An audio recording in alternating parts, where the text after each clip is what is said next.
So if that does sound like your mum and she is here, it's fine. Sometimes it's just a message that's there about your mum. But does that lady sound familiar at all? If it doesn't, it's okay.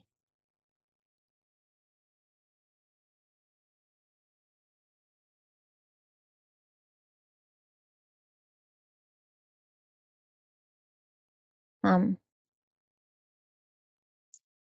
okay. Okay. Do you get quite tense? Because she's showing me you getting quite tense, or do you get a bit like nervous or anxious about driving a car at all? A little bit, yeah. Because she's showing me like, yeah, you're just getting really tense, and I feel like it's because I can see you try and drive a car, and it's almost like you see headlights coming up, and like it's like a deer.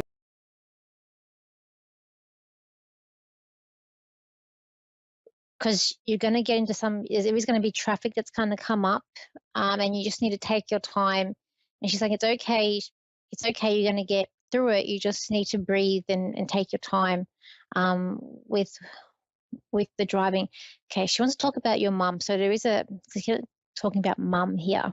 Um, so it says she's going to your mum's feet. Does your mum walk a lot, or can she not? Does she have trouble with her feet at the moment? Yeah, she's in a rehab right now, and she's learning to walk again, trying to walk again. Okay. She's telling me she's finding it hard. This could be your grandmother. It could be your mum's mum, because she's still saying mum to me. It could be maybe even an auntie or a mother figure of your mum, because she keeps on saying mum. I can't get her to give me anything else of who she is. So she's telling me that your mum is finding it hard to do it, and she says she'll get through it. There's something she's telling me that by November things will get a lot easier for her, and she just needs to. She's saying you just need to try harder. Even though I'm sure your mum is trying very, very hard, but that's what she's just saying to me. But she's also showing me water, so I feel like if your mum,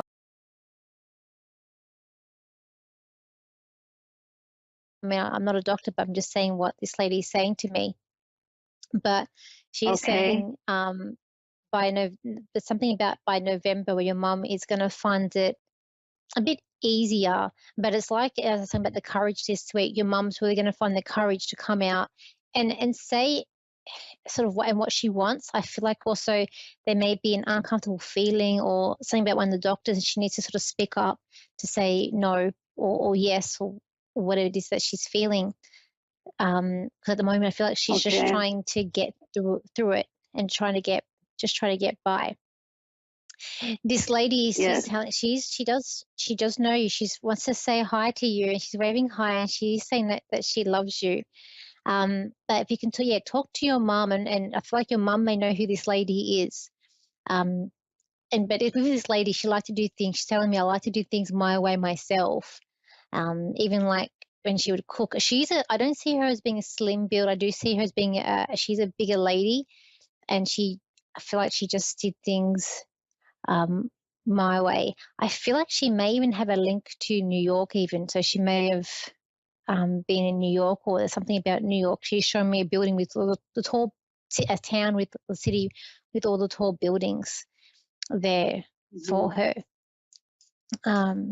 Anything else that you No, wanted to if it say to was my her? grandmother, my grandmother died over 50 years ago, so, and she was in Mexico. Okay, okay, that's okay. Okay, you No one you else don't have a comes planned through? trip going to New York. You don't have a planned trip going to New York at all. No, no. Okay, okay. Look, there could be going to New York. There could be a trip going to New York next year. She's talking about going to New York in 2024. So the New York thing could actually be you going there, because she's saying that you're going there like in 2024. Even though your grandmother passed away 50 years ago, she's still there in spirit. They never sort of go away. But she keeps on saying that your Mhm. mum does know her. Um, and she's saying to don't give up on your dreams. It's like you're sitting on something. Maybe you're sitting on something you want to. I feel like it's very symbolic. Like if you're sitting on something that you want to do, or there's something you want to do that you're leaving it behind. But she's like, it's time to, you know, live your dream. But she's adamant that I do feel like you could be going to New York next year. It could even be in July next year where it's not as cold there. But she's sending Yes. her love through. Do you like watching like different shows on Broadway, like different, or do you like watching stage shows? Yes, I think I would like that. Because she's telling me you're going to go to Broadway, so and see when the stage shows there. I also feel like I know she showed me the M&M store. I don't know if it's still there or not. I've never been to New York. I've only ever seen pictures of it, but she's shown me the M&M store, so you may even go there too. And you have a child, like do you have a little girl around you as well? No, I have a grown daughter. A granddaughter, because she's A saying hello grown to the daughter. little A girl. grown. How grown No. is she get a bit She's shy? 38. Oh, She 38. has 3 boys. Yeah. Okay. She showed me this girl. So it could be your granddaughter when she was younger, but she wants to say hello, but it's a shyness. Was your daughter your granddaughter shy when she was young? No, I don't have any granddaughters. I have 3 grandsons. Oh, sorry. Okay. Are any of them shy?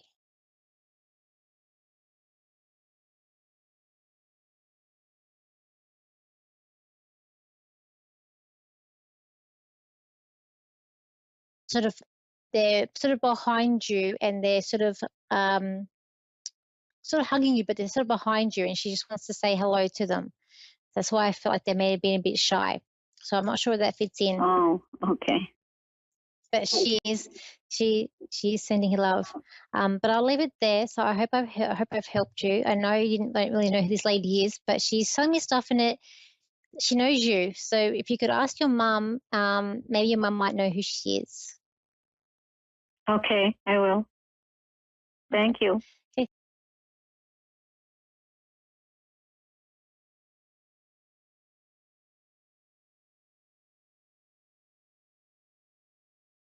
In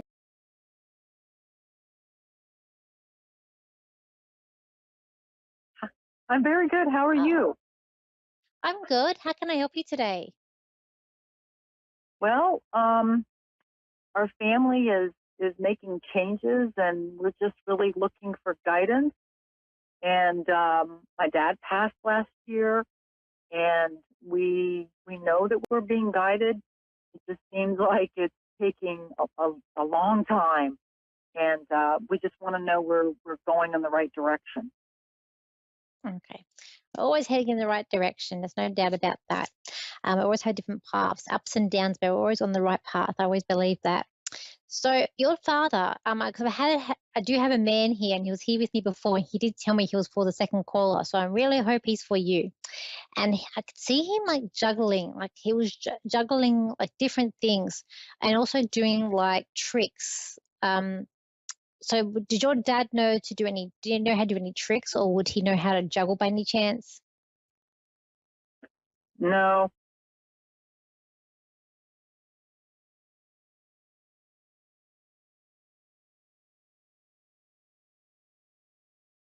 I mean, he wasn't physical like that kind of thing.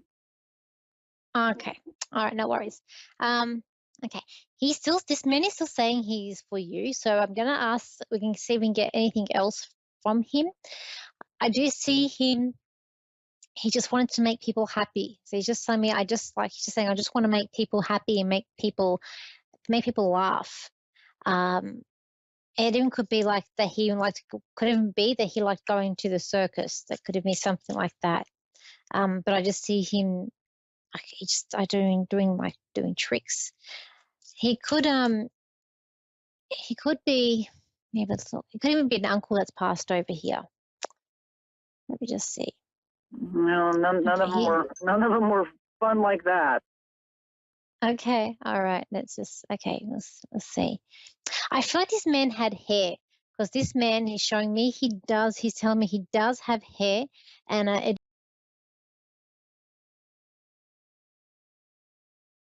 me he's not a big build. He was like just a regular build guy. He's also saying to me he just likes to dress very comfortable. I feel like he wore like slacks, and he'd wear a shirt.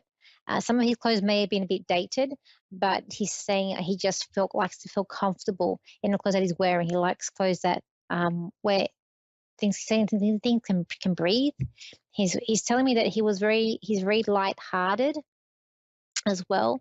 Um, okay, I feel like that he may have been in hospital because I am seeing him in like a hospital gown, and he's showing me that he's holding the I'm not sure what it's called when they have the hospital where they have the bags, the catheter, that things that run Oh, through an the IV? catheter. Oh, a catheter? Yeah, Uh-huh. yeah.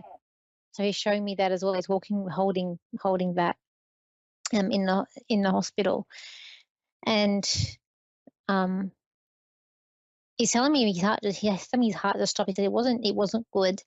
He wanted to stay a little bit longer, and this man would try to fight. He was trying to fight to stay longer, but yet he knew at the same time that things were coming up to the end. But he's just telling me his heart did stop. So did he pass away in hospital? Hospice, Or yes. Yes.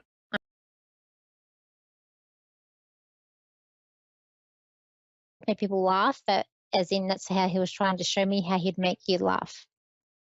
And maybe Oh, not doing yeah. the He was, juggling. I mean, he was a comedian. He just didn't do physical, like juggling or that sort of thing. He had very dry humor. And he had dry Okay. humor until very, very end. You know, so he really, I mean, Okay. he made people laugh, but you had to get the joke. So it wasn't like he was Okay. entertaining kids. So. It's okay. It's okay. A lot of the say show me things are symbolic, so it's okay. And I thought, I wonder if he actually did juggle. It doesn't matter. Okay. Well, I feel like I do have him here. And he's telling me to tell you not to worry so much. He's saying that he's telling me that you worry all the time.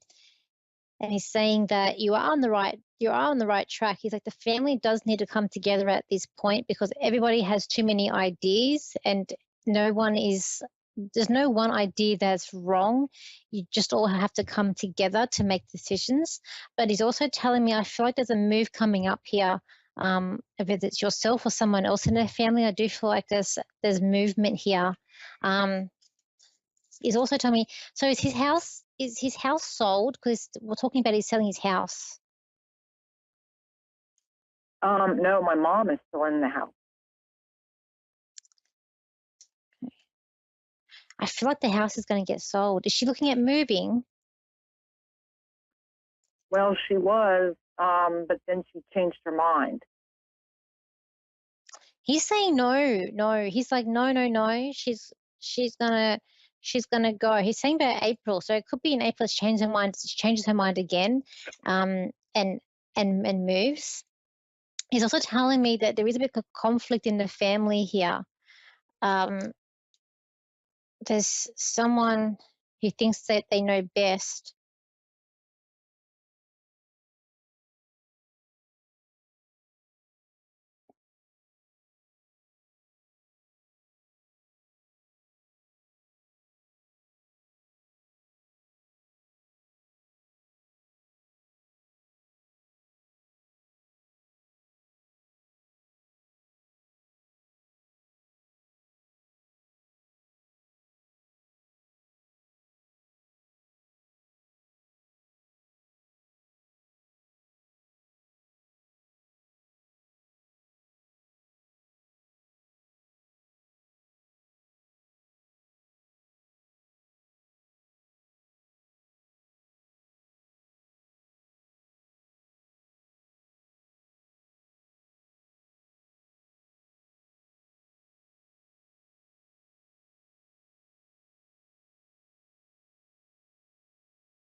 big question right now. That's our biggest question. Look, I'm feeling leaving. Look, I am feeling leaving. Because I was saying it was talking about moving in the beginning here, but I just feel like there's going to be some arguments. I just feel there's arguments that are coming up. But I do feel like, look, by June, things will be settled out a bit more. I do see a contract to be signed. I kind of feel like you do need to move because it's about moving on with something or moving forward in your life. That's what I feel like we're going. By the end of the year, by December, I feel like you are happy again. I will say that. I'll leave it there, and thank you for calling in, and I hope I've helped you today. Yes, you did. Thank you, Danielle. Have a blessed day. Okay. Thank you so much. You too. That's okay. Okay. So thank you guys. I hope you all have a wonderful week and a happy new full moon in Leo. So if you want to contact me for reading, you can. My website is Lady D Psychic Parties. My Facebook is Lady D Psychic Parties as well. My Instagram is Lady DS Psychic, and the same with TikTok. And my YouTube is Lady D. I hope I have a good week, and I'll see you same place, same time next week. So bye for now.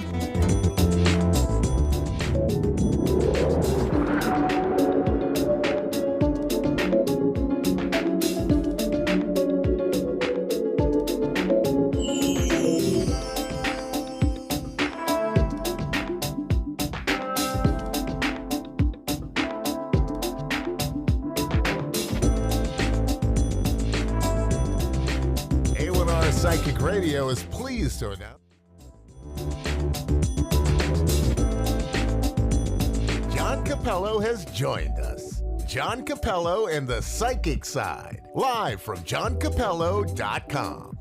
Hi, I am psychic medium John Capello, and I want to ask you to join.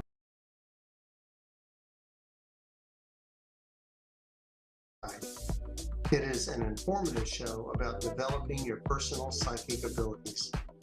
I hope you will tune in here on the Ask One Radio, Psychic Radio Network, and Moonstruck TV. Amazingly accurate, clear answers to any question. You'll love Suzanne Marie readings. Clairvoyant reader and spiritual light trance medium. Tarot is used for spirit confirmation. She's been a spiritual reader for 30 years and would love to be able to bring accurate, clear, visionary readings for those who seek answers. Available online and phone. Call 320-455-2303 or email readingsbysuzanne@gmail.com. Suzanne Marie. Check her event page for specials.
You're listening to A1R Psychic Radio, Earth's #1 psychic radio network, and watching Moonstruck TV, enlightening television. Welcome. Time for the Mini Medium with Stephanie Cowan. Live from TarotWithSteph.net. Connect direct. In North America, dial 888-454-2751. In London, 20-3519-2158. In Sydney, dial 02-8488-3147. Or online, contact us through our Facebook page, facebook.com/psychic radio. Or one of our websites, AskOneRadio.com or Moonstruck.tv. This is the Mini Medium On A1R, the Ask One Radio Network. Perfect. All right, my friends, welcome to the Mini Medium on the A1R Psychic Radio and the Moonstruck TV. I am happy to say that we are now into February, and gosh, it just blows me away just for the fact that we're already into February. But I don't know about y'all, but I do not feel like that January is necessarily the fastest month. I feel like January is, like 60 days. It just feels like January goes slow. And then we get to February, and before we know it, we're at Christmas, right? So I kind of feel it's just one of those ways that we connect with time and how fast the time flies. But anyway, happy hump day, happy Wednesday. I've been so busy today. Usually on Wednesdays, I try to keep my calendar, my schedule pretty light, just because I prepare myself for my show. And then right after my podcast here, then I take some time and visit my family. And then I hop on my Facebook Live. So on Stephanie's Tarot Readings on my Facebook, I will do free readings for about 2 hours. So at 7:45 p.m. Mountain Time, I hop on and just kind of do some fun, just random, whoever I'm drawn to readings. And I'll tell you, the connections have been unbelievable. And I really, truly feel that a lot of it has to do with about 2 weeks ago, I went through, which I didn't know then, I know now, but I was going through what is called a spiritual ascension. So spiritual awakening, spiritual growth, however you want to look at it. And it was so crazy. Everything I feel happens for a reason. I'm a firm believer of that. And it was crazy. I was on social media and I saw a website, and it was so me. I was drawn to this particular website. It's called Gaia.com. And Gaia is Mother Earth. So for those who aren't familiar with Gaia, and I've always been drawn, I'm an air sign, but I've always been drawn to the water and to the earth. And I got on this website and had my little 7-day free trial. And oh boy, they sucked me in. I could not believe the different, classes, if you will, yoga, meditation, so many tools to help you connect with your spirituality. And one of those really was one of those tools or articles was what symptoms do you have when you go through spiritual ascension or spiritual awakening? Read the article. I'm sitting on my couch bawling because I had somewhat of a diagnosis of why I was feeling the way I was, why I was, even physically, I had been sick for some time.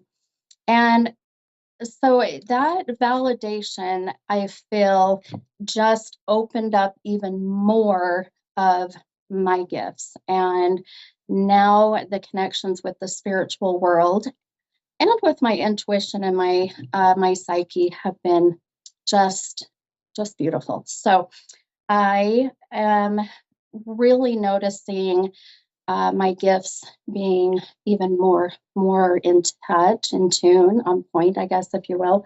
And I'm so grateful. I'm so grateful, for my guides, for the universe, for all the beautiful goddesses as I connect with. So I feel that a lot of that spiritual ascension and manifesting what's to come in my future with my gifts, just part of that is being on with A1R and how this has all worked out. And I just did a podcast. I was a guest on another podcast in Ohio, which I'll tell you in a minute where the connection is with Ohio in a minute. But I did this podcast, and the guy, Al Cooley, he has guests come on and talk about things that are very paranormal. So more to come, but I'll tell you, my beautiful blessings in my life have really started to pick up momentum, and I can't wait to see. So, but as usual, I'm going to quickly pull the affirmation for today. And the number that I've been getting this week, which has really hit me pretty hard today, very large number. So let me count these out. But I have been connected to the number 29. And so, let's see, try to count and talk at the same time. 21. So I thought, why 29? That's such a large number, but I know it'll connect. I know it'll make sense. Last week when I saw the number 17, the 17, a gal hopped on my live that I do through Facebook. I'll do the free readings after this. And her friend had passed on January 7th. And I just randomly picked her. And so we got the 17. So there's why the 17. So sometimes the numbers won't make sense with my callers on my show, but they will with my live. All right. So enough with much chit chat. Let's read the affirmation. So this affirmation goes out to everybody. And the universe says, I choose to live with courage. I do not allow others to intimidate me. I stand my ground. I never give up. And I feel like, man, if that is not perfect, how beautiful is that with just a lot of what people will go through, allowing others to control their lives, and emotions. So choose courage. Don't let others intimidate you. Stand your ground. Never give up. All right. Okay. Well, here is what I love. So my next caller is Jada from Toledo, Ohio. Hi, Jada. This is the mini medium. How are you? Hi. Good. Good. I was just explaining to all of my listeners that I just did a podcast with a gentleman from Ohio. And I thought, okay, how ironic now I have you being from Ohio. So everything happens for a reason, all the and yes, and beautiful. How you connected with the number 17. Yes. And my birthday is November 17th. Oh my God. I love it. Well, perfect. So we even more beautiful connections with that number, right? Well, I'll ask too. The other number I got was 29, which is the 29th of the month, the age of 29, February 9th, which is tomorrow. Do you connect with that number in any way? No, I can't think of. Not that I can think of right now. Okay. Okay. No, that's okay. I just, again, someone connects with it tonight, I'm sure. So, well, I'm excited to meet you and do a reading for you. Is there anything specific that you're kind of wanting answers for tonight? No, not necessarily. Okay. So just kind of general, whatever I'm drawn to? Yes. Okay, perfect. Okay.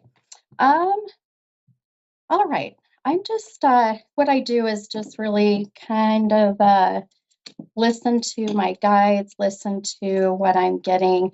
But I think I'm going to do this. I'm going to grab, I have this new beautiful tarot deck, and once in a while I will use my tarot.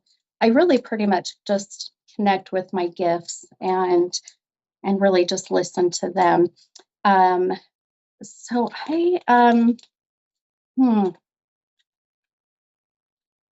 okay, so I'm really going relationship right now. So relationship based. And this really is, I'm seeing connected to a significant other. So I don't see gender. I always tell people it's love is love. I don't care if it's man, woman, or whatnot. I will refer to them as significant other. And I really feel how I connect with this with you is energy. And I Hello? feel this sense. Do I still got you? Did we lose you? Okay. Okay. All right. Yeah. See, all the energy will kind of will mess with our electronics. But so relationship wise, I feel energy, and the energy I feel between. Okay, the energy I feel right now, Jada, between you and a significant other, if I was to, if I don't visually, if you can see, but it's distance. I feel a distance between you two. So for me, that is showing me that either one, you're not in a relationship, or if you are, there's some distance between the two of you. Do you understand that? Does that make sense? Yes, I'm not in a relationship, but I just have a person that I do talk to. Yeah. Okay. No, perfect. So really just validating that, we have a good connection right now, because I just didn't feel a significant other. So, but with that said, the relationship way I'm going, I really feel that you just, even listening to your voice, and this is what happens when in my empathic ways and my intuition kicks in. You just have such a beautiful energy. I feel like you exude, that a confidence, but the Yes. confidence, I feel the confidence comes across to others as being intimidating. Do you intimidate men or women?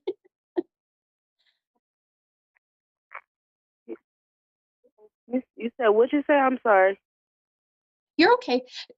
No, I say your confidence, I feel, may intimidate others. Do you feel that way? Yes, I do actually. Yes, very much. Yeah. So Yeah. And so I feel, with that, and I don't want you to change yourself. That is, you are you, and you have such a beautiful energy. And unfortunately, that intimidation, I feel, is a big part of why there hasn't been like a real soul connection. And, but this person that you've been talking to, have you known them for quite some time? have I been talking to them quite some time? Yes, yes. I started talking to them in November. So like the end of November. Okay, okay. Well, I guess that wouldn't really qualify for how I'm seeing. So that helps me a little bit with, I want you to watch for, I really feel a past connection, not necessarily a past love or a, relationship, but I feel someone from your past coming into your life. And I know this is going to sound crazy, but I keep seeing 7 weeks, or I keep seeing 7. So whether that's 7 weeks or the month of July, I this person's coming back into your life, and it's out of the blue per se. You've known each other for a while, but you just reconnect, and it just, it feels good. Okay. The relationship that you're in now, the one you said in November, can I ask, did you meet online or a dating app? No. Okay, good girl. I mean that in a very respectful way, but good, good. Well, I just had this sick feeling of someone you may have met through that way, but the connection between the two of you, I feel this is really, in the end, is just a friendship.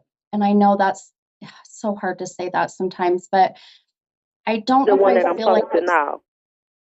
yes, yes, Okay. yes. Have you, boy, I'll tell you, my friend, you guys have met, went out on a date, or no? Not yet. Not necessarily. Yeah, okay, that's what I was saying. So I just want you to put up your protective kind of barrier, if you will, or your protective And that's wall. and I Yeah, have been doing that. Yes. good, good, good, good. I love it. Well, then I'm telling you, really, that needs to stay there, because I don't feel that everything about this person has been brought to the table yet. It And hasn't. And it so, definitely hasn't. That's crazy that you said that, because it definitely hasn't. And that's why I've been having a protective wall up, because I feel like you haven't been bringing everything to the table, and I deserve yep, more. So Mhm. absolutely. And validating, like I said just a bit ago, that you are so beautiful inside and out. You have a good head on your shoulders. You exude this confidence. And what happens with this, it's unfortunate, but you either attract the ones that are intimidated and they'll run, or sometimes you attract the ones who are drawn to you because you are safe, you are stability, your security, Mhm. and that's kind of where I'm like, oh, put your guard up. Yes. Yeah. But I feel really, and I know I just, I have another caller too, but these are quick and kind of just high level. But I want you to just keep that guard up, still have that friendship, but watch for that new relationship. Like I was saying here, I really feel more like July than anything. Okay. So keep that option open. Um, but just keep being you, my friend. You have such an amazing energy. I love it. Okay. Thank you. Thank you. You are so welcome.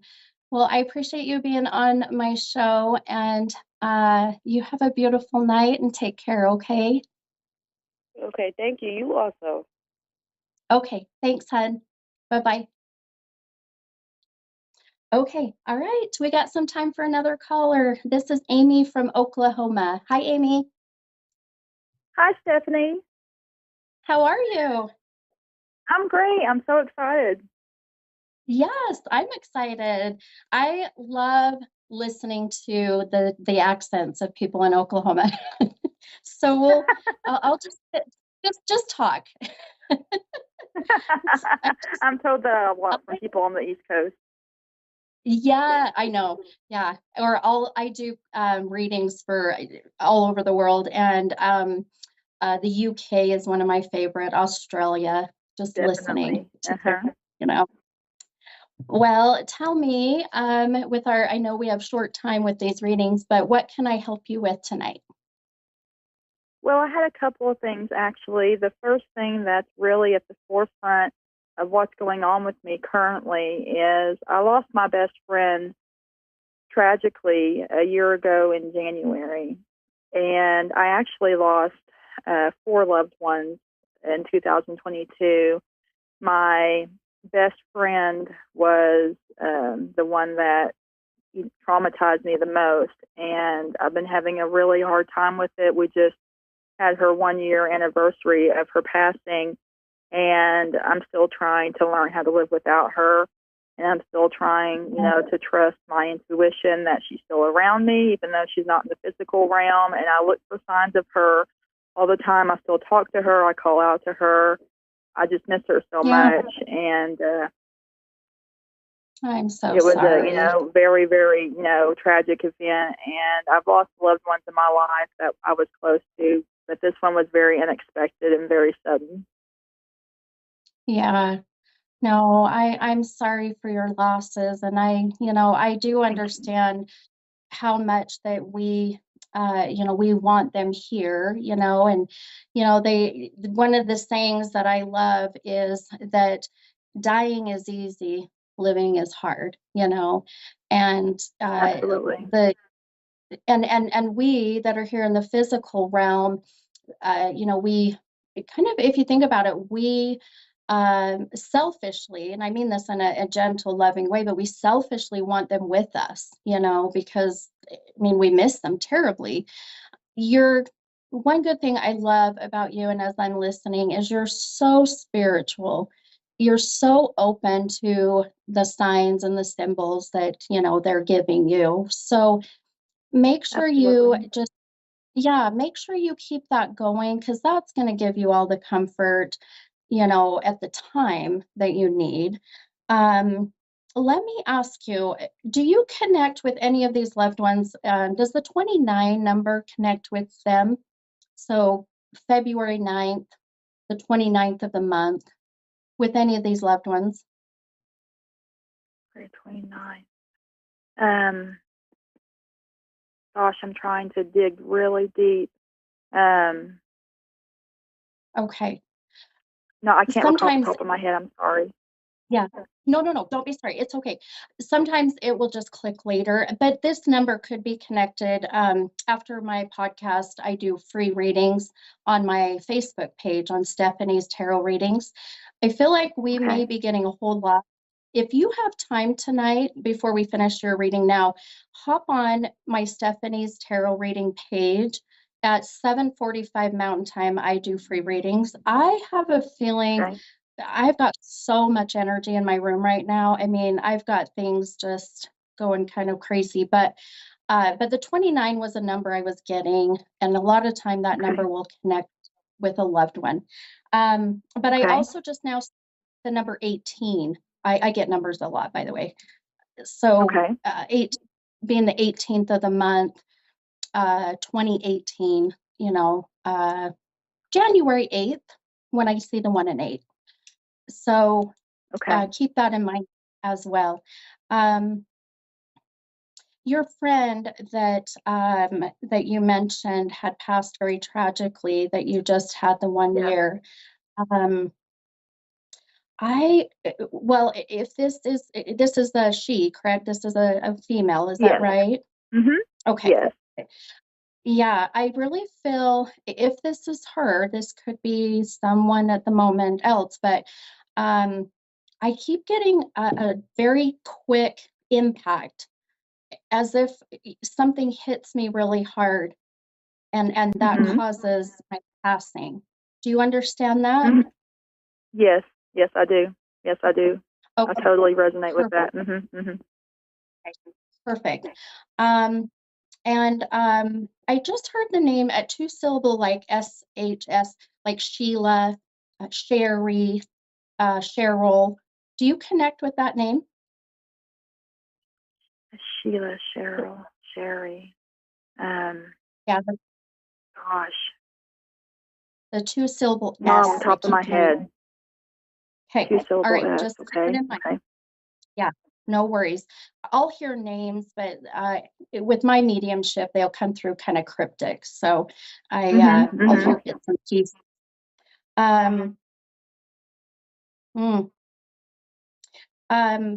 I just heard tell her to let this go.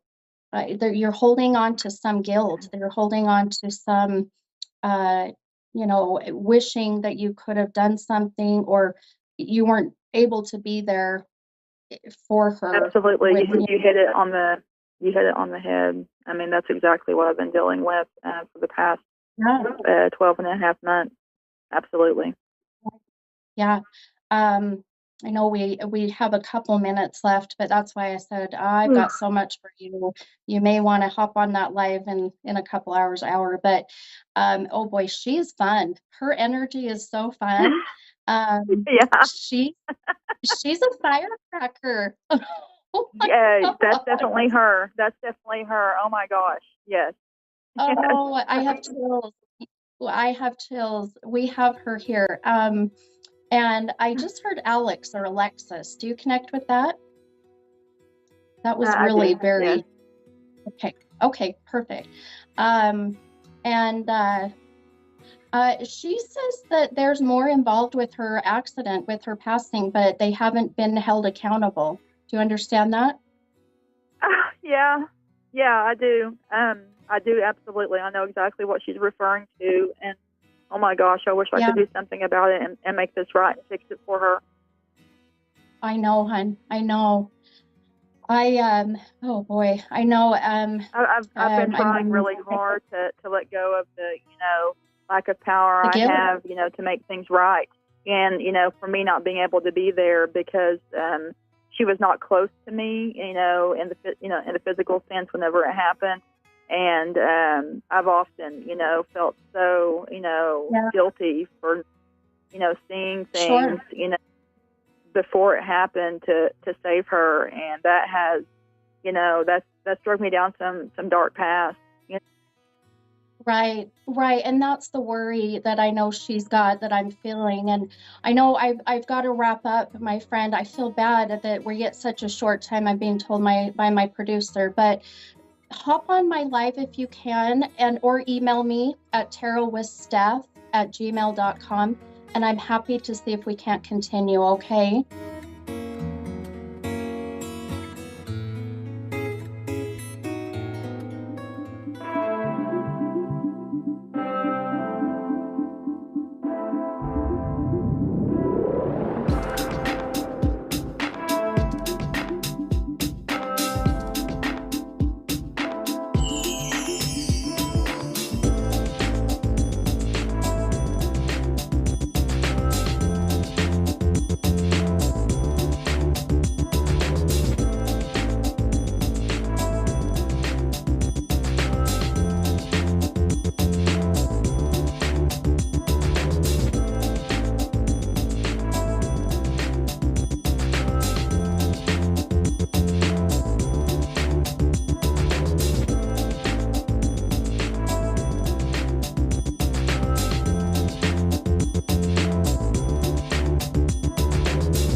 Listening to A1R Psychic Radio, Earth's #1 psychic radio network, and watching Moonstruck TV, enlightening television. Welcome. Time for Psychic Paths with Suzanne Marie. Live from PsychicPaths.com. Connect direct. In North America, dial 888-454-2751. In London, 20-3519-2158. In Sydney, dial 02-8488-3147. Or online, contact us through our Facebook page, facebook.com/Psychic Radio. Or one of our websites. AskOneRadio.com or Moonstruck.tv. This is Psychic Path On A1R, the Ask One Radio Network. Hello, everyone. Welcome to A1R Psychic Radio. I am Suzanne Marie, and I'll be your host for a little bit. I am from Psychic Paths, right there. And you can contact me for a reading at psychicpaths.com or find me on Facebook at Psychic Paths. I am a clairvoyant and a light trance medium. And tonight, I am really hoping for a good call. So pick up the phone and call if you have any questions that you would need answered tonight. I want to say that I'm very excited about the new moon. The new moon a couple days ago was in Aquarius, and Aquarius is ruled by a planet, Uranus, that is about change. So this is the perfect time to set your intentions and affirm the things that you want in life. It's an energetic new moon, and it's time to let go of the things that no longer benefit you and to move forward on things that do. And you can set your mind to the intentions and the affirmations of what you want for this year.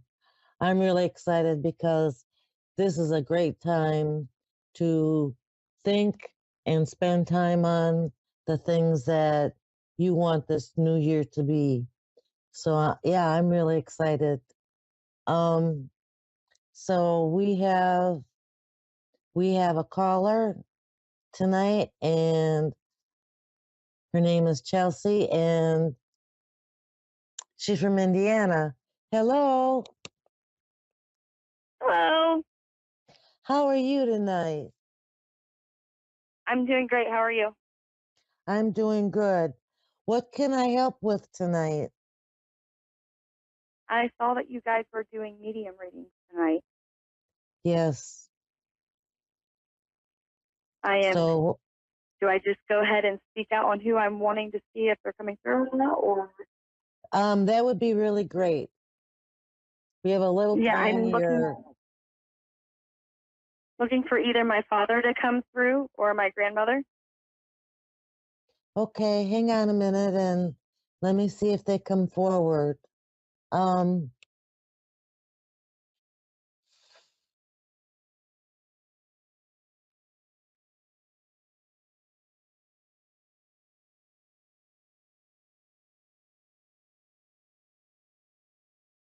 on.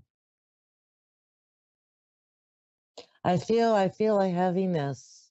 It is either one of those that you want to speak with, or any of those were they dealing with some like depression or some anxiety? Because I feel a heaviness. My father, yes, possibly that could be him. My grandmother, no. Okay.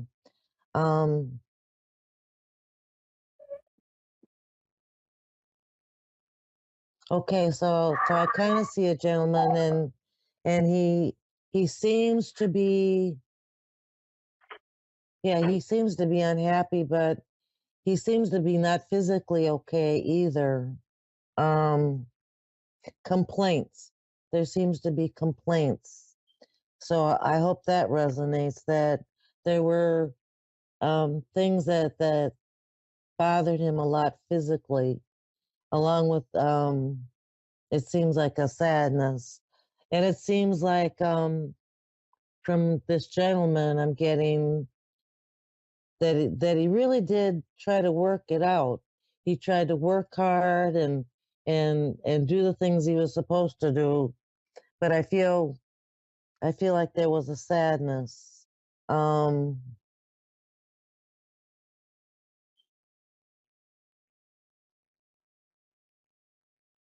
I've discovered recently the person he had me grow up calling grandpa was not actually his father. Does anything like that come through?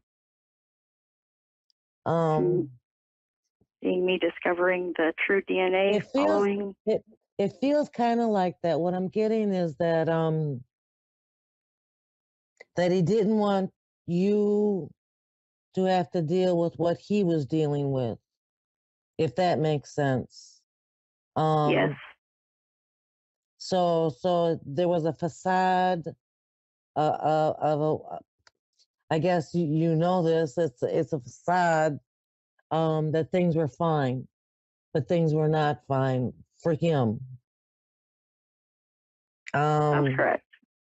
I didn't know how to read that because he's sad, but he kind of didn't want you to be a part of that. So that explains that. Um,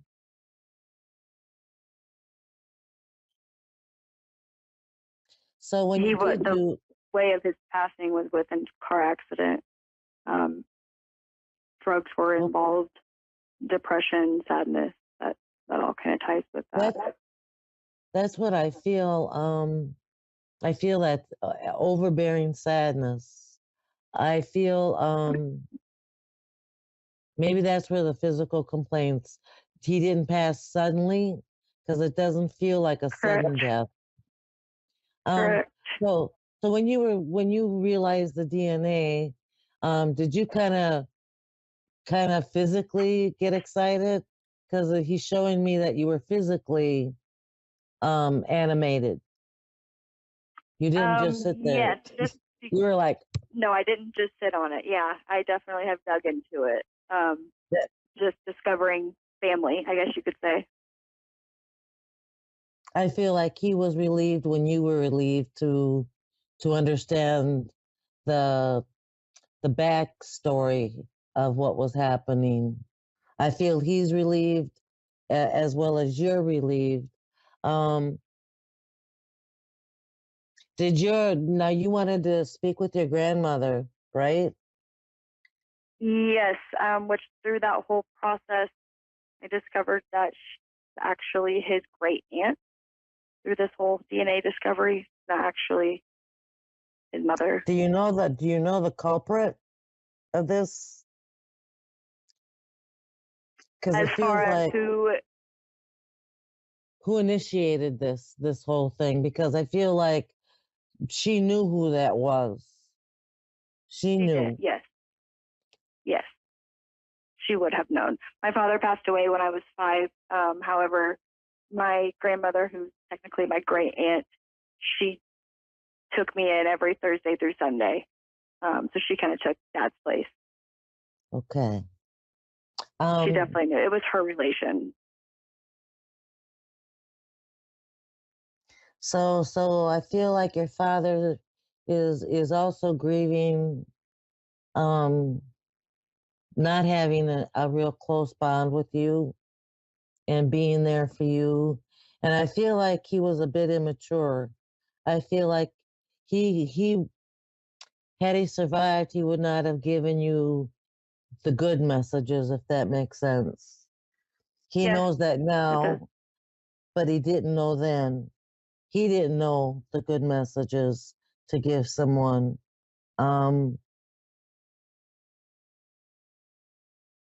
So is there some kind of item that was passed down to from him? Because he's telling me that there's an item that you may have, or it's in the family that he owned or had. So I have a charm that he had with his picture in it, with him and his brother. Okay.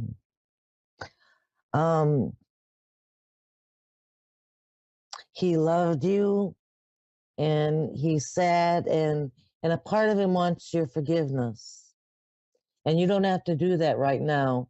And the forgiveness is for him, but also for yourself when you're ready. that he was not able to be the father that you deserved. So I'm just going to put that out there. Because I'm not a big, forgive and heal type of person, because I feel like it's all in the right timing. But I'm telling you, because he's brought that up, that he would like you to forgive him, and you can do that at any time. But I want you to be aware that he's there. He's watching over you. He did see you open the DNA. And he's telling me that your upbringing was okay. It was good. It was not traumatizing. Not nothing compared to his. No, I did have a really good dad. He says that he said as a child you like to be alone. He's saying there are times when you just wanted to be alone. That's what he's showing me. And that's okay, because boy, I'm an introvert too. That's how I was. I like playing, and then I like to be alone. But he was there with you, and he's been with you, and he is very, very sorry. The aunt is a little defensive, so I'm going to leave her be defensive. She seems to be a very bossy woman too. She was a supervisor. Yes, she did not want to come through, and I think that that's her stuff. That's not me, and that's not you, but she wasn't ready for the conversation. But she loves you dearly too, and that's what she's bringing forth and wanting you to know. Okay? Okay. Well, I hope that I've been of some help tonight.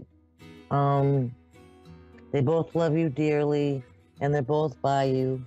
And I hope that this was okay for now. And if you want another reading, call in or write me or another person on the shows, and you'll get the answers you need. Okay? They're available. Okay, thank you so much. You have a great night, and thank you so much for allowing me to share. You too. All right, good night. Okay, everyone, thank you so much for listening. Have a great week, and I'll see you again next week. Bye-bye.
listening to A1R Psychic Radio, Earth's #1 psychic radio network, and watching Moonstruck TV, enlightening television.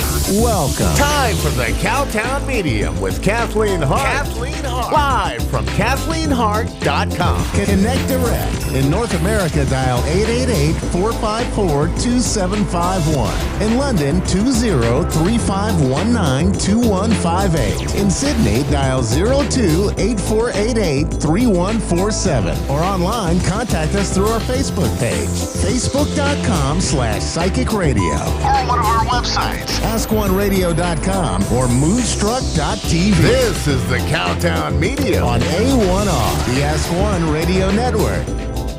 Good evening. I'm Kathleen Hart. I'm so glad you could join me tonight. I'd like to talk to you a little bit about mindfulness tonight. Some things I've overheard in public, heard friends talking about, seen folks post about on social media. There's a lot of scary things going on in the world. I think everybody's well aware of that, but everybody's talking about it a lot, perhaps focusing on it too much. And I hear folks talking about, oh, how badly they've been treated, what horrible things someone said to them. And they go on in great detail about these things. And I don't think they're aware that the way the law of attraction works, you get what you put out. The energy you put out into the universe is what you're going to get back, what you're going to get more of.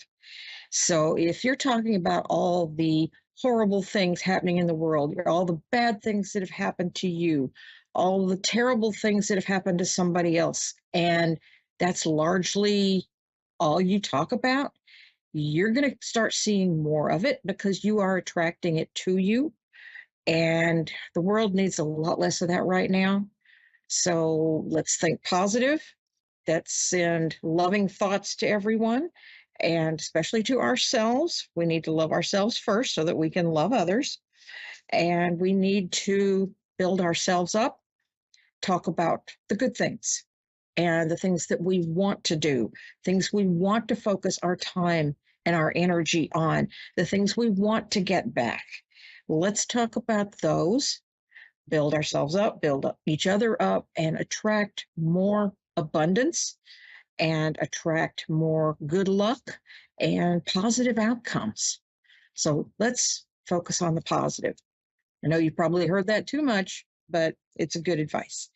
I see we have a caller tonight. Hi, Monica. What can I do for you? Hi. I just wonder if just give me some insight on some things that are going on with me and where I'm headed career-wise and okay. You know.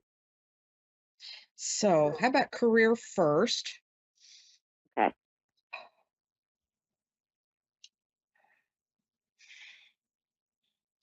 Get excited. Good things are coming.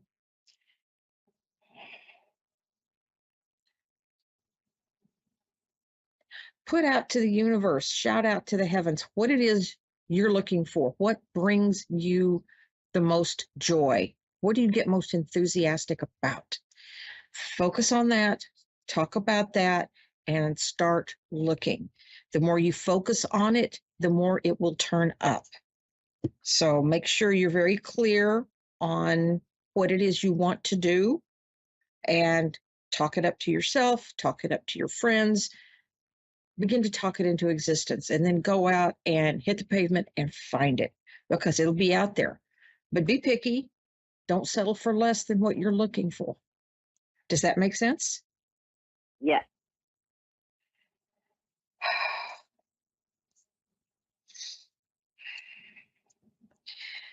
I feel like there may be some challenges ahead for you. An important decision to be made. But as long as you stay focused and positive, you can overcome anything.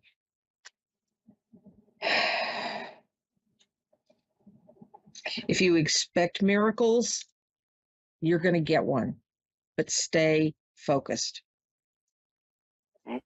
Choose your path carefully. You may be on it for quite a while. Once you get started, you You dig those wheel ruts in a little bit deeper. It's harder to get off that path once you've really well established it. So be choosy. Be choosy.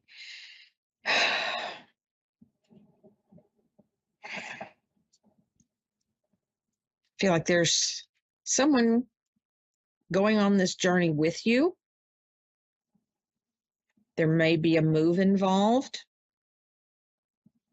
It feels like it's either a physical move to a different location, perhaps even a different city. There may be a change in relationships that goes along with it. Does that make sense to you? There might be some travel, but not really as far as a change in relationships, but maybe some traveling. Okay. I feel like the change of scenery will do you good. Do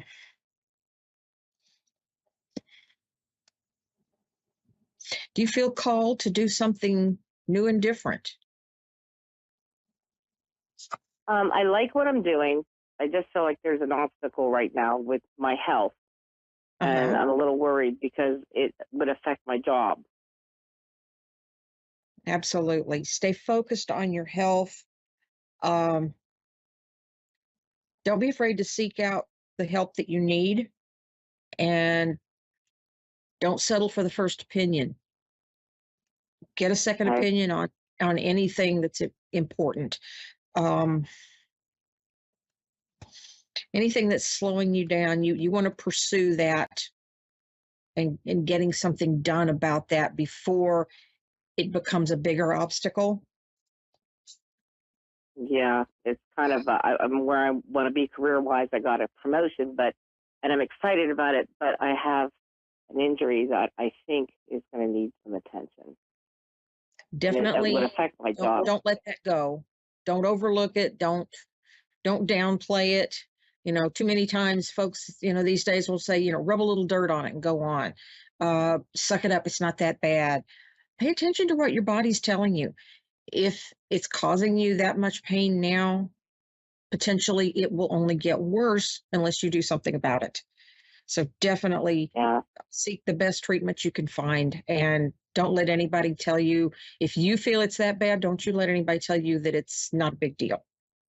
Because my if it's husband's not trying to do that, but I think he's wrong. I think it's a bigger deal than he thinks. Go with your gut instinct. It very, very seldom will ever lead you wrong. So you know how you feel. Nobody else does. You listen to that and follow that inner guidance. If it hurts, get a doctor to look at it.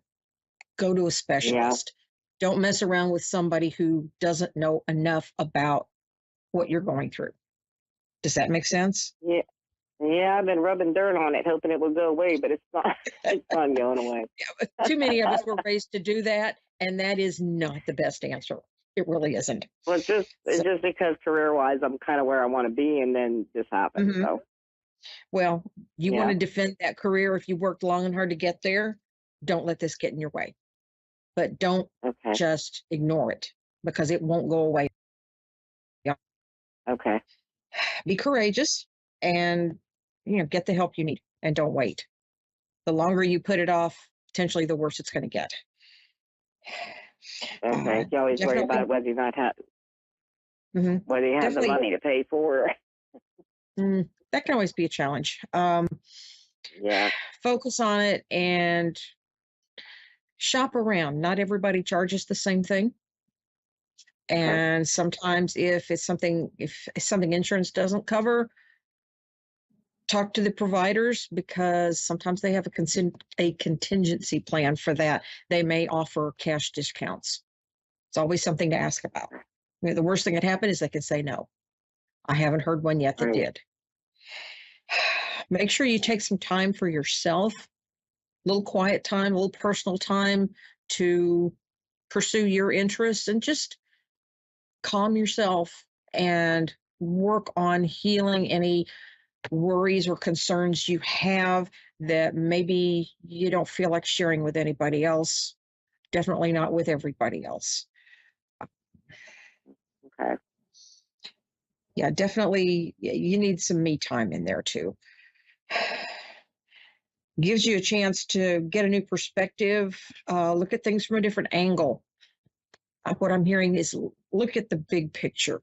Take a step back, and is it going to matter in 5 years? Is it going to matter in 5 days? Is it going to matter tomorrow? Kind of helps you prioritize where you spend your time and your thoughts. If it's not a big deal, don't dwell on it enough that you make it a big deal. Does that make sense? Yes. Okay, good.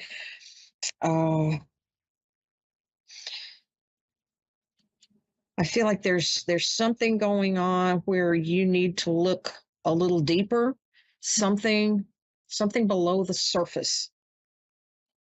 I feel like there's something good there, but you may not see it at first. It may be difficult to see, but dig a little deeper, look past what's on the surface. Closely examine it, because I feel like there's something good waiting there.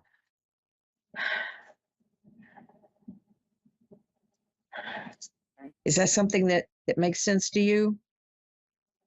Yeah, that's been something for everybody, taking care of everybody else and not really doing anything for myself lately. Don't forget to focus on you. You can't pour from an empty cup. That's something my guides love to remind me, because I'll prioritize everybody ahead of me, and then I have to take a step back and go, wait a minute, need to recharge those batteries, rest up, take care of me, then go back taking care of everybody else.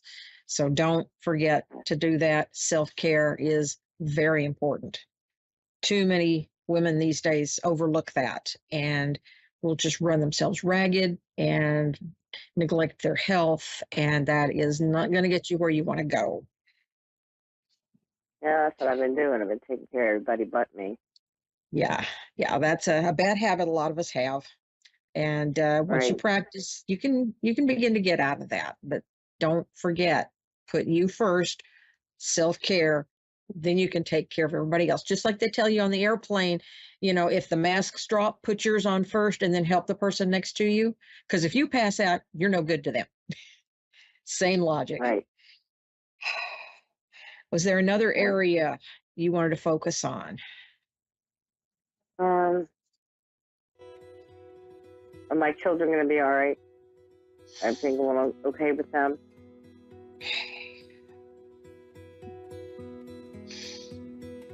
What I'm hearing is they need to simplify. Somebody is making a big deal out of something that really isn't a big deal. And it's coming between two of them.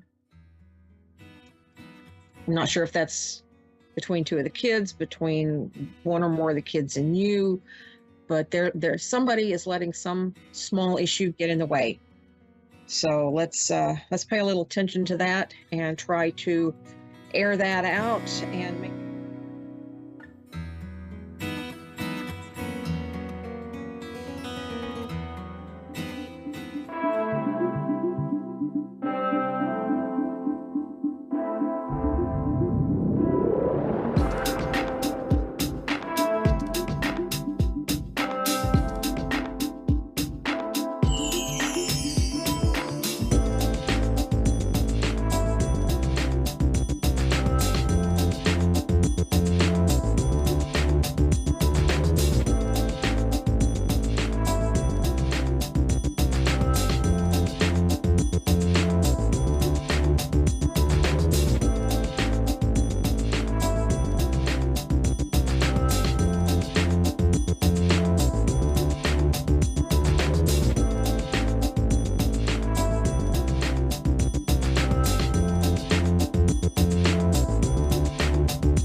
You're listening to A1R Psychic Radio, Earth's #1 psychic radio network, and watching Moonstruck TV, Enlightening Television. Welcome. Time for the Cowtown Medium with Kathleen Hart. Kathleen Hart. Live from KathleenHart.com. Connect direct. In North America, dial 888-454-2751. In London, 20-3519-2158. In Sydney, dial 02-8488-3147. Or online, contact us through our Facebook page, facebook.com/psychic radio. Or one of our websites, AskOneRadio.com or Moonstruck.tv. This is the Cowtown Medium on A1R, the Ask One Radio Network. You're listening to A1R Psychic Radio, Earth's #1 psychic radio network, and watching Moonstruck TV, Enlightening Television. Welcome. Time for New York City Celebrity Psychic with Perry Lyons. Perry Lyons. Live from PerryLyonsBrilliance.wixsite.com/Perry Lyons. Connect direct. In North America, dial 888-454-2751. In London, 20-3519-2158. In Sydney, dial 02-8488-3147. Or online, contact us through our Facebook page, facebook.com/psychic radio. or one of our websites, AskOneRadio.com or Moonstruck.tv. This is New York City Celebrity Psychic on A1R, the Ask One Radio Network.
Hello, cherished ducklings. This is Perry Lyons, New York City Celebrity Psychic, and we apologize for the delay. It's really funny. I got to tell you something. This is a true tales of psychic showbiz. I did a very, if I say so myself, it was a bloody brilliant reading. Not literally bloody. That's a British expression. I know you know that, but I just wanted to make sure that you knew you weren't watching a true crime channel.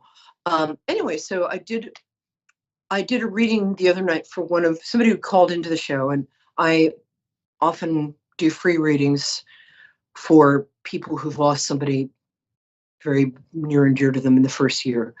And this young woman had called into the show. Anyway, long story short,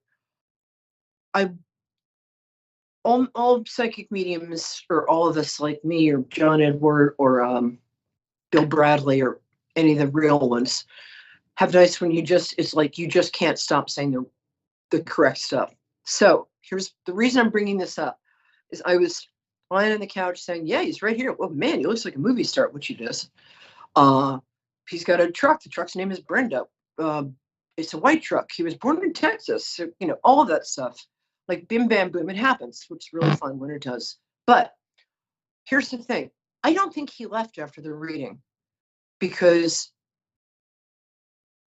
stuff has been vanishing since last night. And that's something that having a playful energy who wants your attention, that's something that happens. So this is why I tell people, don't use Ouija boards. Don't try mediumship at home. It takes a long, long time of training, a lot of falling down and getting up. You also really want to be careful. I thought I did all the precautions, Archangel Michael, salt, setting a chihuahua on fire. No, I'm kidding. That I wouldn't do that. Not without marshmallows. Anyway, and the reason we were late tonight is because I went to go to my camera setup, and the thing that holds the camera missing, gone. It was there this afternoon. It's been there. It doesn't move. I don't move things because if I do move things, they get lost. But I didn't move that. Also, last night I was just sitting by the fire, which is my little fire you can see there. And if you're going to judge me for it saying Duraflame on the side, you go hew your own wood because I'm a busy girl. So last night after I did the call, there was a gold sequin pillow on a chair, which I have one at my friend's house in the city, my girlfriend where I stay. But I didn't think I'd brought it home. And I'm serious, it's a gold sequin pillow. And, I would turn my head or do something else. I look back, it's gone. I live alone right now. I probably shouldn't tell you this. And the jewelry is in the drawer over there. I also have an alarm system that's like 47 Dobermans on acid. So don't even think about it. But not that you would, you're awesome. Long story short, I think I'm haunted right now. And I'm not kidding. And it's happened before. Those of you who tuned in very kindly, tuned into this show before, have been here when I was doing mediumship work for one young woman, and her dad and my dad were stationed in the army in Germany around the same time. And I couldn't quite get this guy. It was early on in the show. It was like 4 years ago.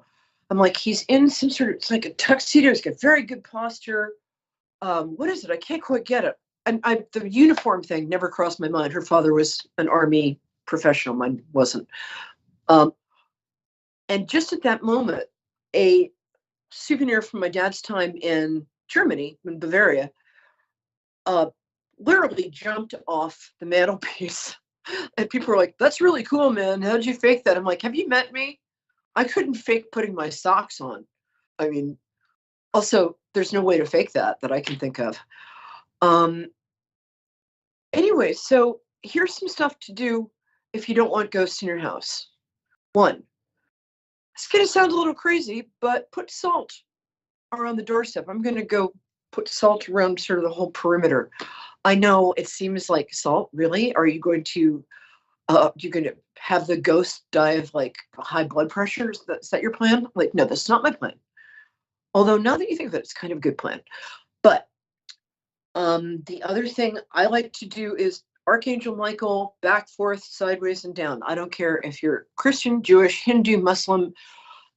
The archangels are energies that have existed since before time was time, and before I was even late, which is really time.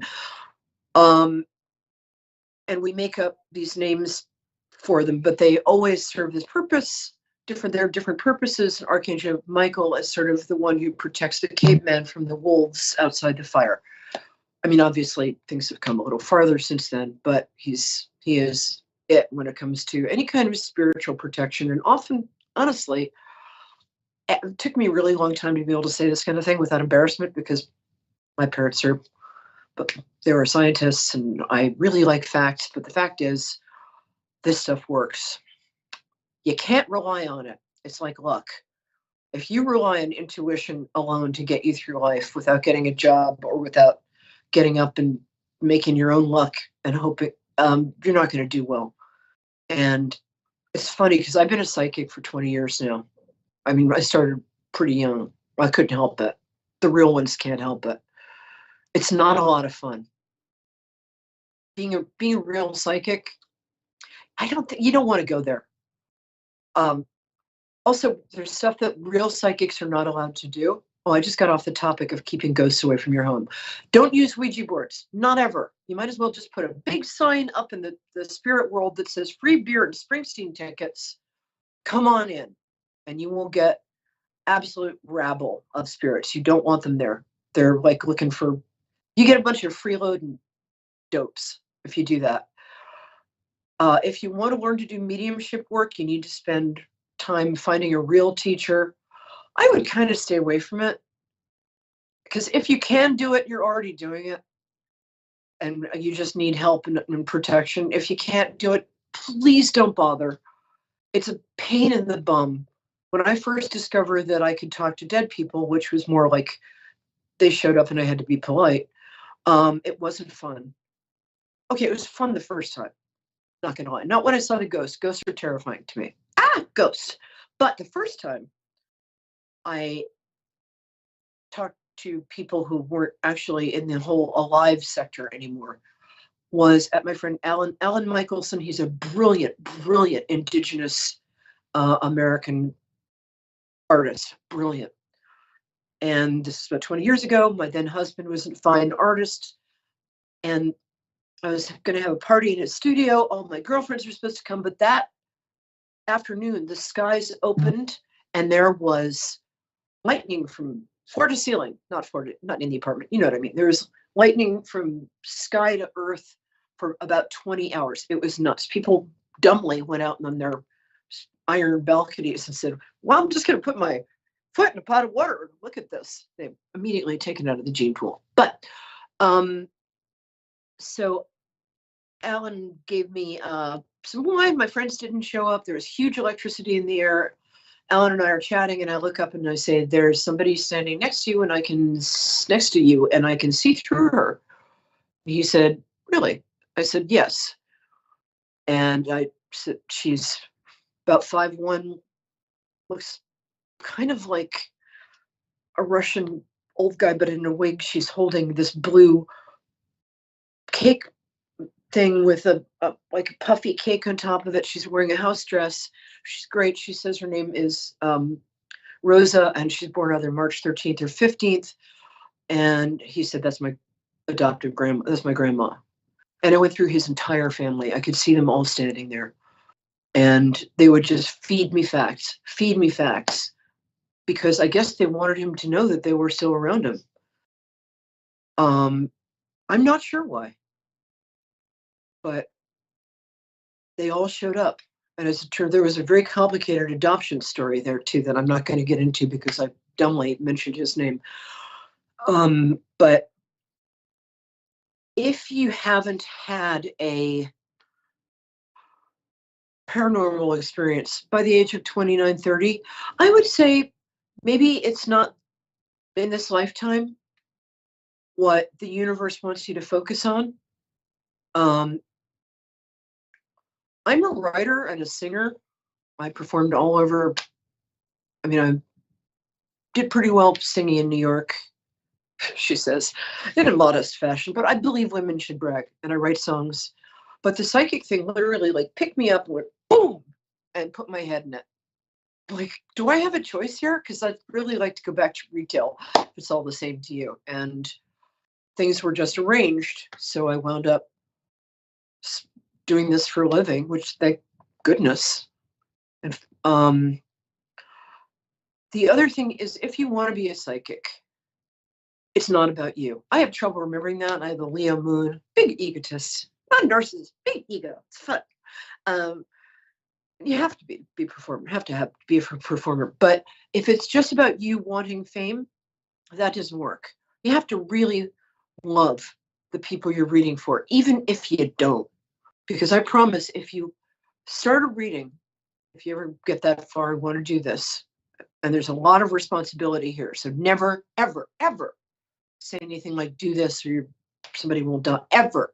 Anybody says to you anything like do this or this person will die or this person's going to get up, get your purse, take your money, get the hell out of there. Slug them first would be my advice. A lot of irresponsible psychics working out there. Anybody tells you anything other than here are the possibilities I see for you, Here are the people who are coming through for you. This might be my imagination. I might be really good at reading your micro expressions. Who knows? But once people who use this for power and manipulation, they're not going to be good, and you're not going to get a good reading, and they could hurt you. So you want to go for sort of big, gentle dopes like me. A lot of astrologers and healers are actually pretty psychic. That's why they go into that. It's not their first love. But my friend Elizabeth Grace is, I'd say, a psychic astrologer. There's some really great people out there. I'm rambling. That's because a ghost messed with my camera. And so I started late. So we couldn't take callers. I'm hoping that next week you'll come back. And I'll be all on time, and I will be unghosted by then, because I'm going to show this guy back into the light, take responsibility for my part, and bring him here when he didn't really ask to be brought here. And I guess, I don't know. The only other thing, my producers asked me to talk about the eternal wisdom of drummers, but that's because he's a drummer. But I will tell you a musician joke, and then Dave, how much time do we have? Oh, great. My producer. What? Okay. So here's my musician joke. It's an insider musician joke. Did you hear about the bass player who locked his keys in the car? Yeah, he had to break the window to get the drummer out. If you've ever been in a band, you'll find that funny. What do you call a lead guitar player who doesn't have a girlfriend? Homeless. What's the difference between an accordion and an onion? Nobody ever cries when you chop up an accordion. And what's the least used question in the English language? Hey, isn't that the banjo player's Portia? Okay, guys, I love you. Come back next week. You got a little stream of consciousness advice and some backstage look at what it's like to be inadvertently the real deal. But I hope you'll call next week and let me be the real deal for you, because I freaking adore you. I just do. All right, darlings. Mwah. Perry Lyons, New York City celebrity psychic, Moonstruck TV, A1R Psychic Radio. They're great people on the station. Australian Cowgirl, all of these really cool people. The producers really know what they're doing when it comes to picking talent, except for me, I just bribed them. And come sit by my fire next week. I'm Joan of Arc. Okay, bye-bye.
You're listening to A1R Psychic Radio, Earth's #1 psychic radio network, and watching Moonstruck TV, enlightening television.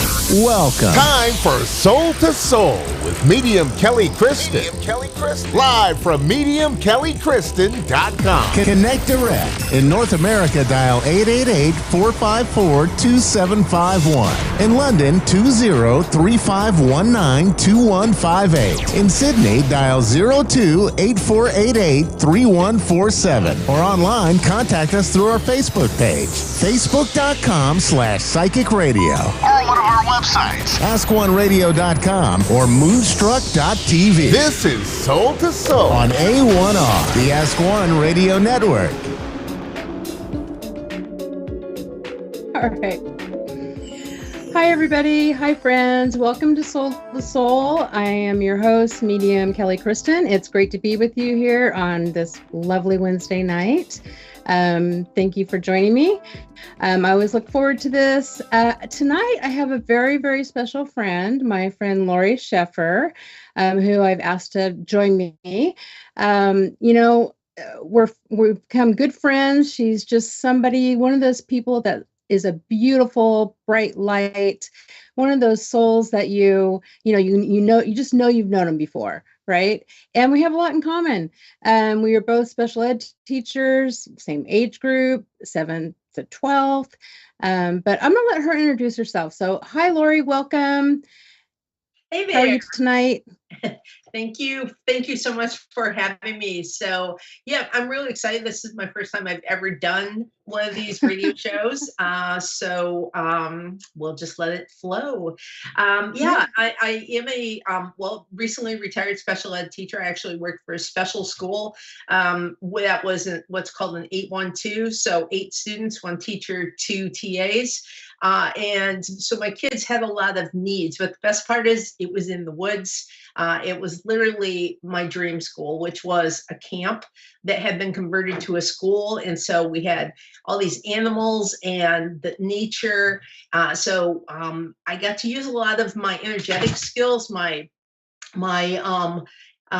skills around healing and like if a kid is being stressed out, I could go near the child and I literally could work their energy. And I had crystals in the room. So it was a class that was just built for me. Yeah. Perfect. And, and that's another reason I asked you on tonight, because you are a shamanic practitioner, shamanic medium and healer. And just in case some of us don't know exactly what that involves, can you kind of give us a rundown? Sure. A little backstory. So, gosh, it was like 2010. I was going through a really rough spot. I actually found that I didn't get tenure in the school I was in. And of course, just it was horrendous. And I was in therapy and that's all great, but it wasn't working. And I needed something else. So I joined this group. It was called Ani and Shamanism. And it was a 16-month thing. And so we went so basically what shamanism is in a nutshell to me is it's connecting with everything. It's like when I was working that program, you have the directions, you have the north, the west, the east, and the south. You have the upper world and the lower world. You're working with, and that doesn't mean like good and bad. It actually means like the lower world is Pachamama, that's Mother Earth. And the upper world is where you might find the more divine energies. So it's connecting to everything. And I'll tell you, through that process, man, it ripped me apart and put me back together again. And so like, for instance, in the South, it was Sachamama, which is the serpent. And so it's the shedding of the skin. It's the releasing of the old energies, the old story, the things that, hold you in, doesn't serve you, just like a snake sheds her skin. And after you do that and you go into the West where you meet Black Jaguar, you meet Odorongo. And so now you face your shadows. And so you're doing a lot of shadow work. And then from there, You going into the north, which is Sawakente, which is hummingbird, and that is our ancestors, because we all know we all got stuff when it comes to our ancestors, good and bad, right? Yeah. My grandma made the best homemade cherry wine there was. She also could drink a little bit too much of it. So, two sides of that ancestor issue. And then you move into the east, which is eagle condor. This is where you're at the point where you begin to soar, and you soar up, up, up, and you begin to look at who you are from a new perspective. You gain a new perspective. And from that position, you begin to really shift your energies. So by doing these things, by working this shamanic practice, I open up, I become more authentic. I became more authentic. I also became more connected to myself, to my own soul. And I just, I'm much better at now when I have hucha, dense energy. I understand that that doesn't have to stay. I can use my breath. I can shift it. I can push it down. I can give it to Pachamama, and she eats it up like it's fertilizer, that good poop. And so to me, that's how I learned shamanism. Oh, that's so beautiful. I just love that. And I could listen to you tell your stories like all day long. And I know you do a lot of, I don't know if you would say it's channeling, but you use a lot of voice and breath work. And that's part of it as well, right? Is that more part of the healing process? Can you talk about that a little what bit? it is it's sound that comes out of me. I know I'm not allowed to yodel here, so I'm not. So it's bringing in sound, and that in itself is a story, because I was always told that I couldn't sing. And shut up, you can't sing. I also couldn't keep a beat, so when I started to drum with my shamanic friends, I'd have to watch to make sure I was keeping a beat. And then what happened was I became more in rhythm with myself, and my voice began to just come out of me. So I started to make these, and the sounds would just go, and some will be really deep, some will be higher. But really, what I like to do when I channel sound is connect to the energy or the energies that surround me. And then through that, create a very unique song that's unique to that moment, that sometimes is just channeled in from the ancestors, from lots of beautiful ones and many, many different traditions. Yeah, I just love it. You've done it for me several times. You've done healing for me. You've done ones that are just like friendship. And if people want to find out or want to learn more about this or book a session with you, I know you have. Lori is amazing now at TikTok. That's one thing that I have to give her kudos for. But you also have a website, right? Can you give us your website address, please? It is I am shamanicmedium.com. I am shamanicmedium.com. And I know it's a short time tonight, but I think like what I'd like to pass on tonight is, because this is what I'm getting as this hit. I think a lot of people are walking around short of breath, I'm being told. Everybody is in such a hurry, or there's just a lot of dense energy, things going on, that no one's taking the time to truly expel. And that's interesting how that came in. Expel. Let it out. Just release it, they're saying. You're holding on too tight. And it just too tight. And they're saying it's not serving you, and it's not serving the people around you. So they're saying the best way to begin the release is to remember to breathe. Yes, that is also beautiful. You might be picking up on me, right? Sometimes I feel like that all the time. One of the things I also want to talk about, though, is kind of my theme for the year is how we can make our light shine brighter, the light that's our soul, so that we can shine our light bright, and what we put out there, we attract back. Do you have any advice or do you do something that makes your light shine bright? What I do is I don't project, first of all. When something's happening, I refuse to project. You know, like when the kid's being really bad in the morning and your coworker says, oh, it's going to be a terrible day. And they go, whoa, it's just right now. The rest of the day is going to be this way. So projection plays a large role in that, allowing the joy in. And it's like the little things. Don't worry about those big things. Take the little tiny moments. In those little moments, right? Just the little moment. Maybe the silly little joke your nephew told you, and later in the day you're like, oh my God, he is so silly. And just hold on to those. And then those little moments lead to bigger moments, and there'd be larger expanses of being able to hold on to the joy. Yeah, that's really good advice, because I feel like a lot of times we are rushing and it's like we're trying to get to the next thing, but we're missing the beautiful thing that's happening right now. Right. And taking all those little beautiful moments and making them, making them the big and bright thing, putting them all together and letting them shine bright, I guess you could say. We're almost out of time, believe it or not. I mean, this goes by so quickly. So I do want to say to find Lori on, you can find her on my social media as well, mediumkellykristen.com, or all my other information that are Medium Kelly Kristen.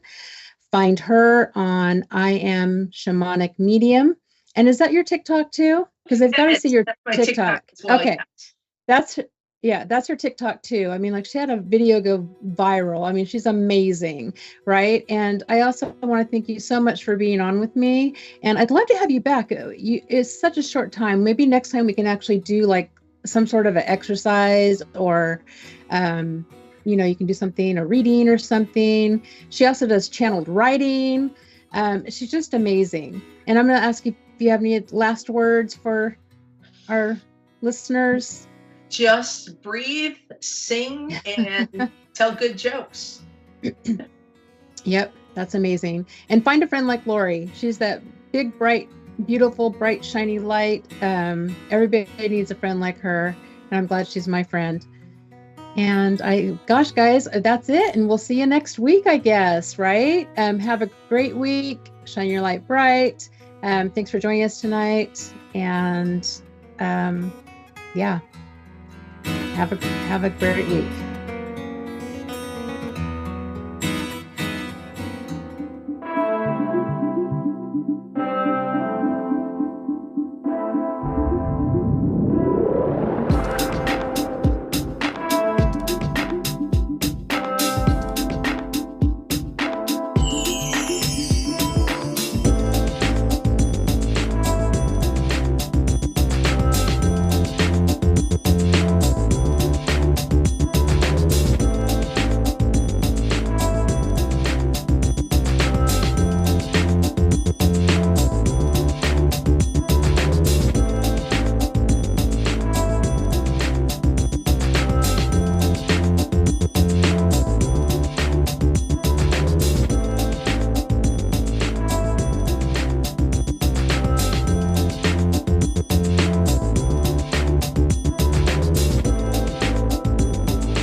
You're listening to A1R Psychic Radio, Earth's #1 psychic radio network, and watching Moonstruck TV, enlightening television.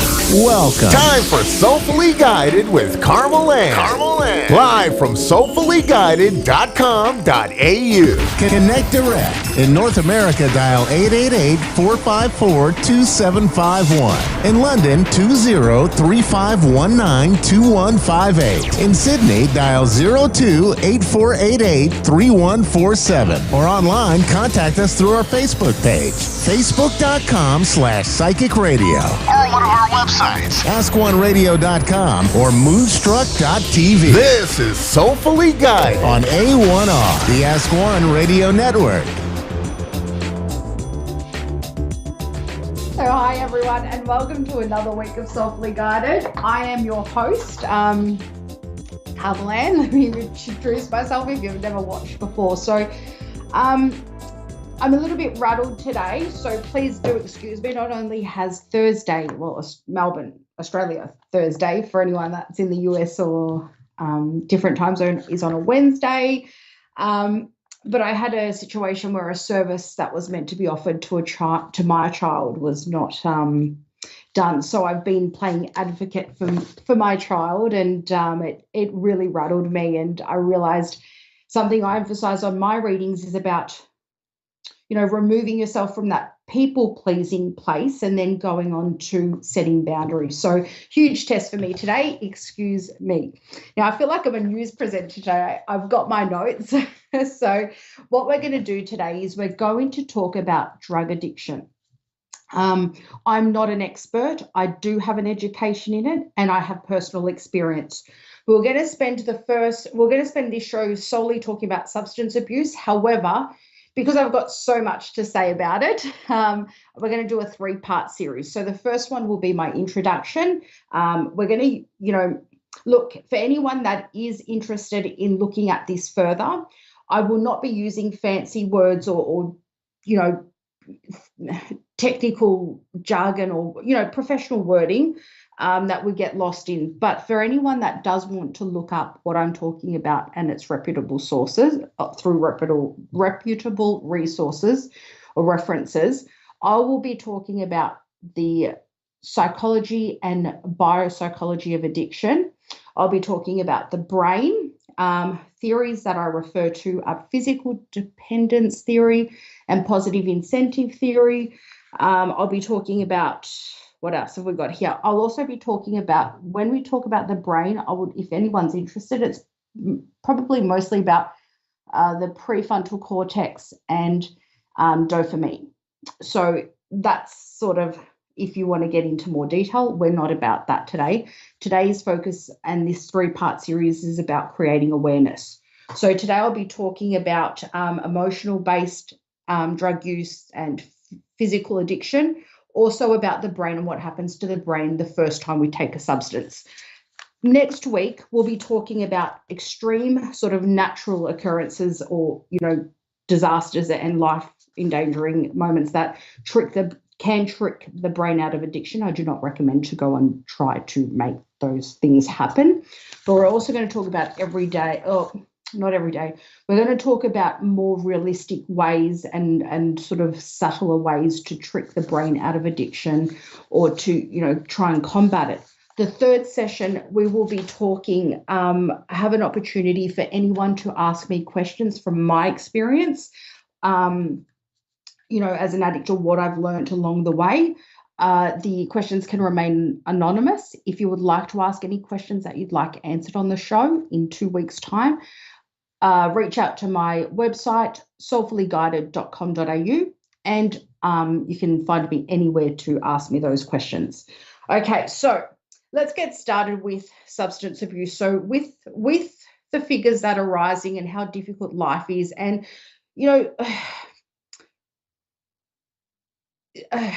I just feel, sadly enough, we, in our lifetime, will either have someone that will be addicted to a substance, or we ourselves will be addicted to something or use it. I believe that, for whatever reason, whether it be emotional, whether you're trying to look for a good time or have fun with your friends, something as simple as not even addictive behavior, where you want that fun time, or whether you're using it for, to even remove pain. Sometimes people don't have the access to medicine or, medical needs. and they're not met, and it's easier to use a substance like an opiate-based drug or like a heroin to remove that physical pain a body is feeling. So you don't have to actually use a drug just to numb your emotional pain or to face a trauma or to be able to feel like you can live and survive this hard life. Not all addiction, most addiction doesn't start off as thinking it's going to solve all your problems. And the reason why I believe that is because I look at drug use as a brain disorder, a brain issue, and I don't think it's recognized enough how what happens to the brain the first time we take a substance, and I'll be going into that. So look, I think the first time we use a substance is a really serious issue. Imagine you gave up your morning coffee, right? Just like that. So you've been having morning coffee. It starts off your day. Imagine what it feels like to not be able to have your morning coffee every day and multiply that by probably 50,000, right? That's the level of pain you're going through, and a comparison and something like an everyday thing. There's substances like cigarettes and alcohol that have the same effect on our brain, but they're legal. So I don't want to come across as, anti everything, but I also want to bring awareness to the table. I can't solve your addiction or your problem, and I think families can't do that either. People aren't equipped with the education or the professional skills to be able to combat addiction, but you can be there emotionally for people. I want to represent both sides of the coin. So whether you're going in for an emotional feeling or you're going in for a physical feeling using a substance for the first time, when we take a substance, so our brain, right?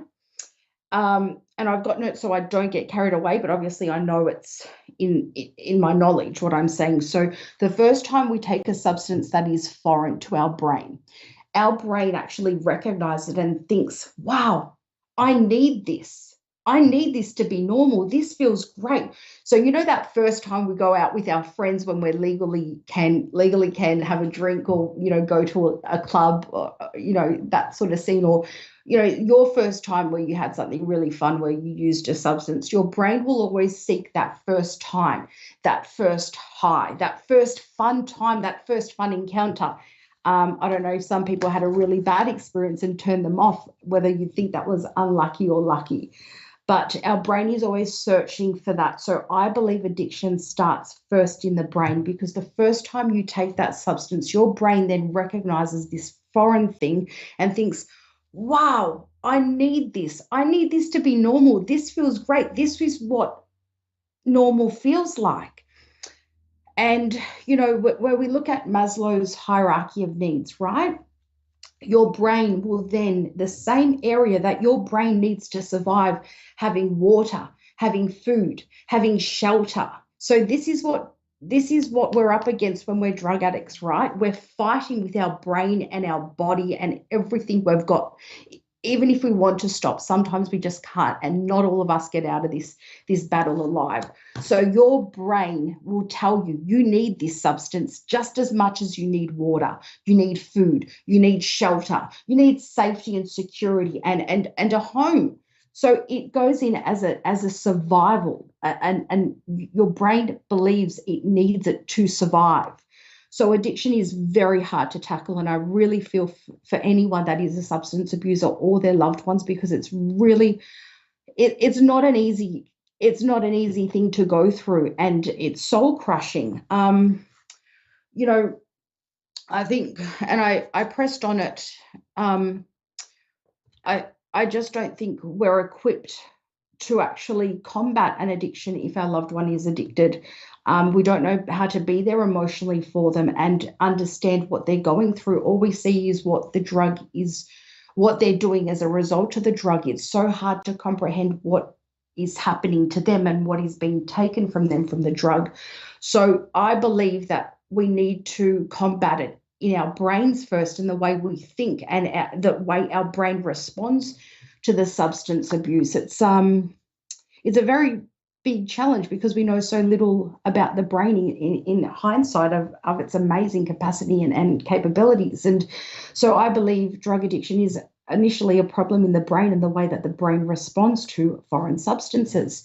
You'll also realize that when we have, if we've, I don't want to say normal as a medical term, but when we look at a comparison between someone that has used a substance to someone that has not used a substance, when they have if they ever by chance needed a magnetic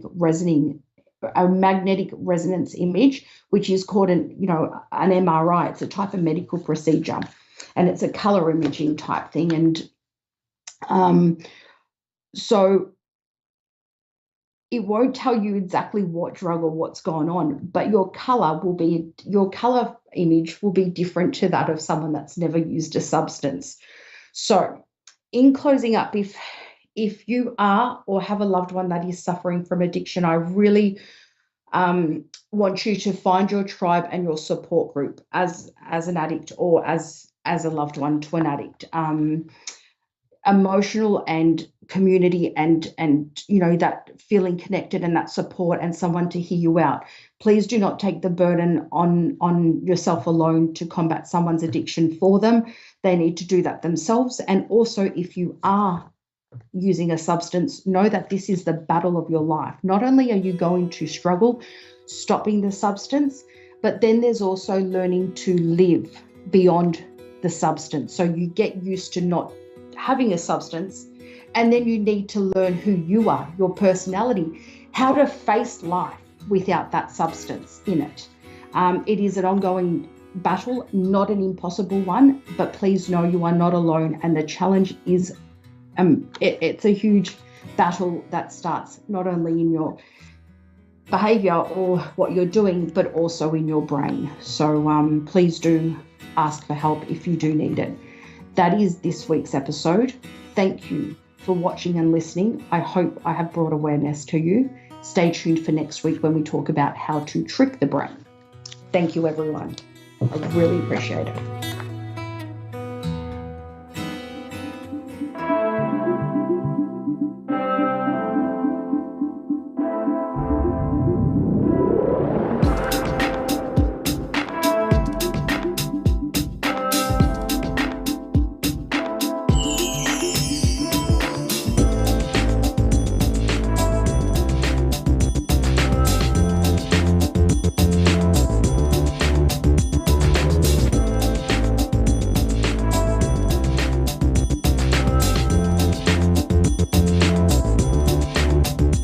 Listening to A1R Psychic Radio, Earth's #1 psychic radio network, and watching Moonstruck TV, Enlightening Television.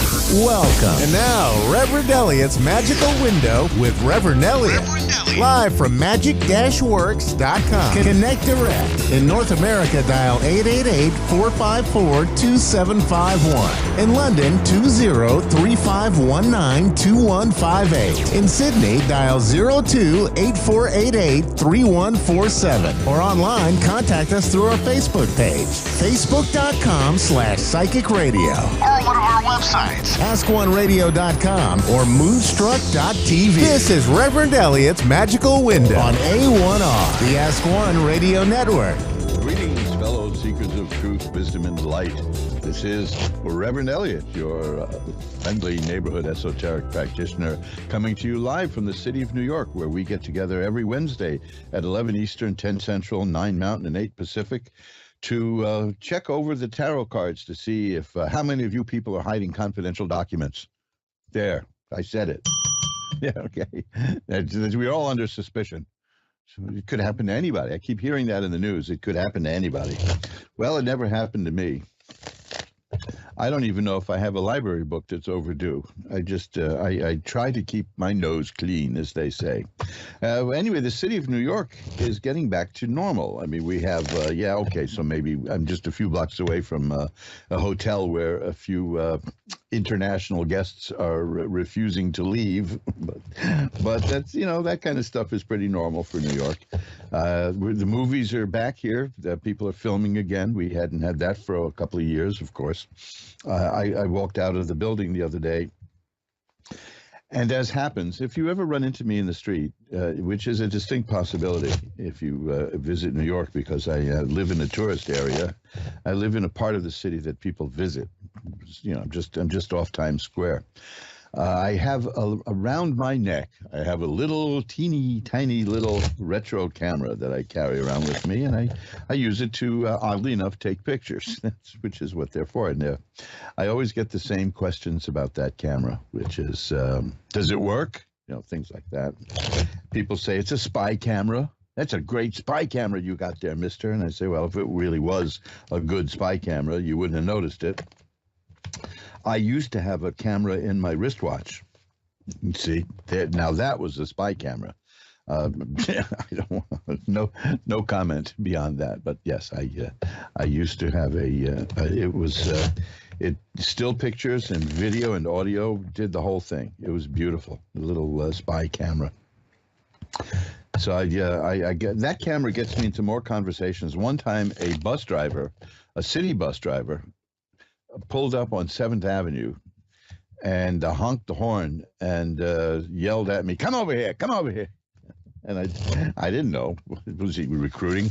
I know ridership on the city's buses were down. It was all down, but I didn't know that they were impressing people like the British used to do before the Revolutionary War.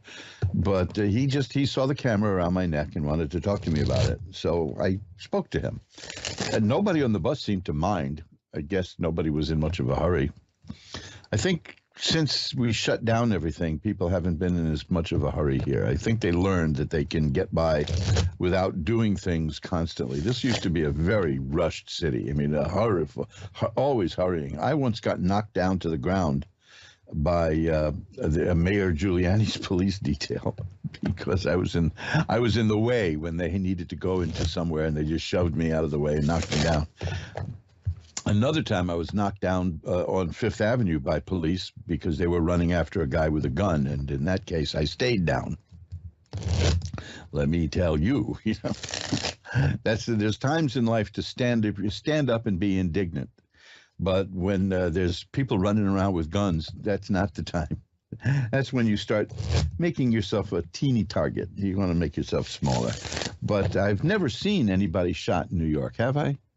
Have I ever seen anyone shot in New York? No, I haven't. And I'm a native. I've seen a lot of celebrities in New York. That's what I was leading into, which is I was walking down the street yesterday with my little camera around my neck, and Sarah Jessica Parker stopped me in the street to tell me how much she liked my cute camera, and then hustled back into the trailer. She had some shooting to do, or a scene coming up, or a costume change. The city is bustling with irrelevant movie actors making irrelevant TV shows. So what can you do? I'm a New Yorker, and there's a law. A lot of people don't know this, but if you live in New York City, and a lot of you listening to this may decide to come and move here because it's an exciting city where anything can happen. But once you get here, you are required by law to do 3 name droppings a day. Now, Sarah Jessica Parker is just the only one that I can do today, so I'm falling behind in my quota. But she does have 3 names, so maybe that counts. I have had people, oddly enough, stop me on the street and say, hey, you're Reverend Elliott, and I think that's remarkable, considering that most of what I do is on radio here. So they find me. I do wear a big "Hi, I'm Reverend Elliott" button, but that's beside the point. But people have recognized me from Ask One Radio, which is quite an achievement. Of course, all that's going to change when I start delivering on my threat to go video, which I will. I'm looking at my video equipment off to the side of the studio here. I dust it once in a while. It's all set to go, except I'm a little nervous about it. Oh, man. I'm such a creature of radio and a creature of habit that it's a little difficult. Speaking of creature of habit and little difficult, I haven't shaved in a few days, so that's another thing. I generally shave even before doing the radio show. I like to prep and be good, but I've been very lazy about repairing the lamp in the ceiling in the bathroom. And without a lamp at night, we got plenty of light in the daytime, but at night I can't. I mean, I'm all for doing things in the dark and saving on electricity, but shaving with a straight razor isn't one of them. It's a little dicey anyway, which brings me to my February offer. I would like to do this just because it's a silly thing to do, and I think it's fun. See, I still have like a little bit of a cold. That kept me out of here one day a couple of weeks back. I have a book on how to shave with a straight razor. Now, I know that that's a little bit daunting to a lot of people. It's quite easy to do. I got into an argument. I write about this in the book, too.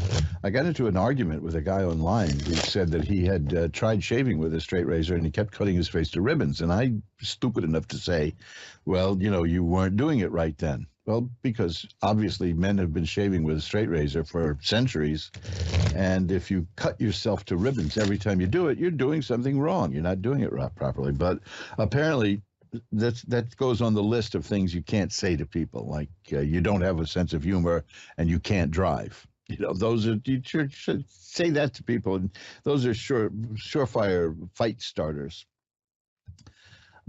But that helped give me the idea of writing a book on how to do it. And because the primary problem, the thing that kept me from doing it and shaving that way, and I'm glad I found a way around this problem, is all the maintenance. You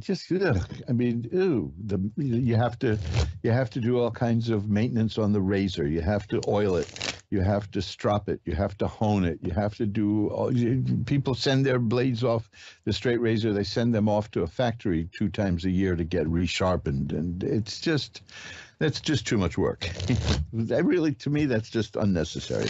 I know people have been doing that too for hundreds of years, but that's their problem. So I found a way around it. I found a way that you can actually shave like the wonderful old-fashioned way. And you can do it without cutting yourself to ribbons, and you can do it without having to devote half your life to maintaining the razor, because you exist. The razor exists for you. You don't exist for the razor. Let's put it that way. And that was the thing that got me through the hurdle. And then I tested the system out on myself, and it works. And then I wrote the book, which I think is a wonderful, humorous book. And if I do say so myself, and it's profusely illustrated, and it delves into the history of shaving and all things like that. But here's the deal that I'm offering is if you want to get one of these this month, this is February. We're starting I thought it was because this is the first day of the month. And as long as it's the first day of a month, let's start off with an offer of something. And if you get from Amazon.com a copy of my shaving book, I will send you a free shaving soap with it, which is a beautiful Mojo Brothers show. That's my own brand of shaving soap that we have specially made to order, and it is just the fluffiest, nicest, most wonderful shaving soap I've ever used. This is why I'm only talking about it, because I can't shave at night, and I'm not a morning person. Until I get that lamp fixed, I'm just going to grow a beard, it seems, and I don't like it. And that, of course, that only came up in my mind because of the video stuff. That, yes, I am going to be doing the show video soon. You'll be able to see me here and hear me see. I don't know, that sounded right when I thought of it. But so get yourself a copy of A Modern Way to an Old-Fashioned Shave. You can see that at Amazon.com. And I will, anyone who orders it through Amazon, I will send you a free tin of Mojo Brothers shaving soap. And that's a special free offer that I think you'll like. So check out the book, because now the main thing is and a lot of men hate shaving, and I understand why, because it's a chore and it's just it can be a waste of time in many ways. But if you do it right, if you approach it from the opposite from the opposite point of view, like it's not something you have to do, but something that you can do, something you can take your time with and relax with. I show how you can turn it into an almost meditative experience. Because Albert Einstein himself wondered about shaving. He said that, why is it I always get my best ideas while I'm shaving? So because he's from the generation that shaved the old-fashioned way. And that you take time with. You got to be present in the moment, and you got to be relaxed, and you don't just zip and it's gone. So check out that book. I'll put a link to it at my Facebook page, at the Reverend Elliot's Tarot Consulting page at Facebook, which I urge you all to take a look at, because it's a wonderful little informative place. Then I put up sort of nice little fun facts about esoteric lore and links to things at my website, which is kind of fun. But for the month of February, just keep in mind that if you get a copy as a gift for somebody, see, Valentine's Day is coming up. Valentine's Day would be a good gift for the man in your life, a book on how to use shaving as a meditation technique, how to get the most out of it, how to get the cleanest, closest shave you've ever had in your life, and get a free shaving soap while doing it, and read about it and get a bunch of laughs and learn. That's the offer that I want to make today. Just I don't even have a presentation for that. Maybe I'll make a little ad and put that up at Facebook. It's just an inspiration that just hit me to tell you that if you get that book through Amazon.com, I will throw in a shaving soap. If you want 2 shaving soaps, just let me know when you order the thing too. Maybe we can arrange that. No charge. Well, we're all shuffled up as you hear the cards are being shuffled. What else? What we still had no snow. I mean, last time we spoke, I was talking about how terrified everybody is about snow and rain when it hits this city. Today, one of the most ridiculous headlines I ever saw in anything relating to the news, they said that this length of time in the winter, New York City has gone without snow now. They say it's unprecedented, and it hasn't happened since 1973. Well, geniuses, if it happened in 1973, it's not unprecedented, is it? I don't know what they think that word means, but I've got a theory. Looking at the newspapers lately, like the last 8 or 9 years, I think that all the editors are on strike.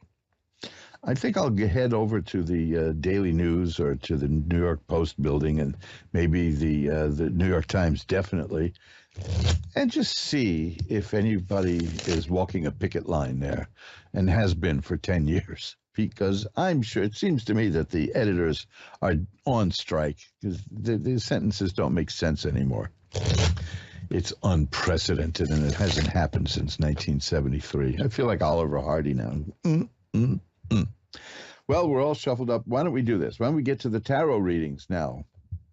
As you can tell, I'm a little chatty because I missed the show last week. There was technical problems. The internet was dead in this part of New York, so that was I couldn't open up the window and use a megaphone and get to all of you people.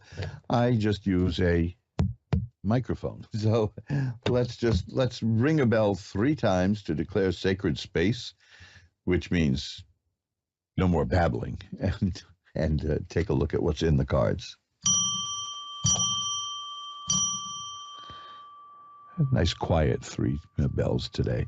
We'll pull back the curtain on the magical window for Desiree in Iowa. Hi, you're on with Reverend Elliot. Hello. Hi, how are you tonight? I'm good. I'm just kind of nervous. Oh, don't be nervous. Just like you're talking to an old friend. How's that?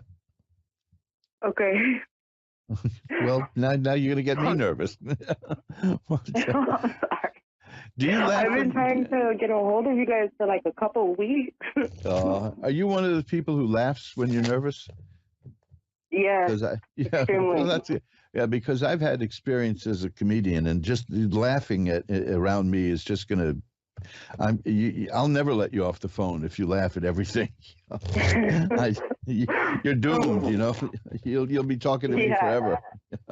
So I get that way too. By the way, that's the funny thing is when I get nervous, I start laughing.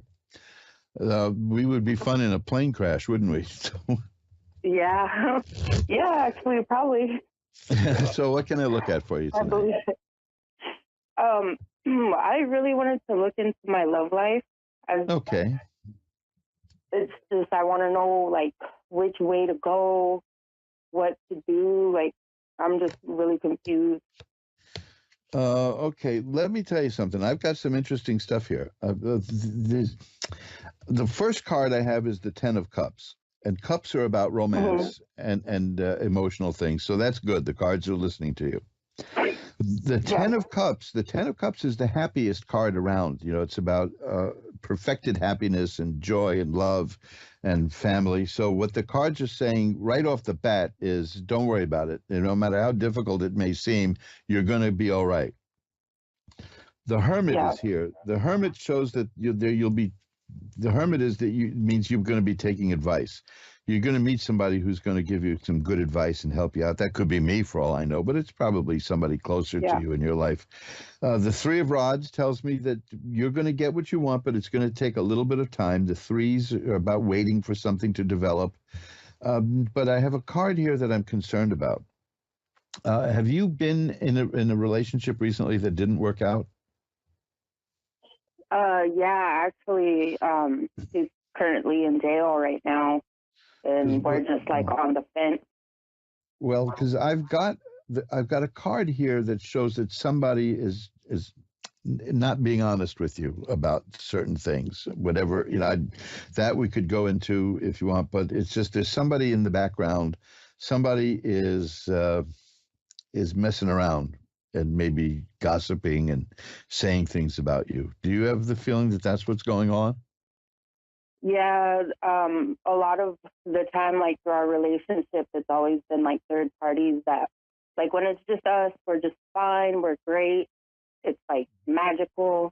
But then like his family, other women, friends, like they just hate the fact that we're together, and then like they create. Yeah, that's the card that I see. That's the Five of Swords, by the way, if you ever want to look at the card online, if you don't have a tarot deck of your own. But yeah, so the cards are showing me that that's what's been going on. And I wanted to ask that as delicately as possible because it's a very sensitive subject, but I'm glad to see that you're aware of it. And these cards are just confirming it then for you, because that's the source of the problem here. Yeah. Remember, though, that the very first card I got was perfected happiness and joy and the family and the happy home. So eventually it's going to work out.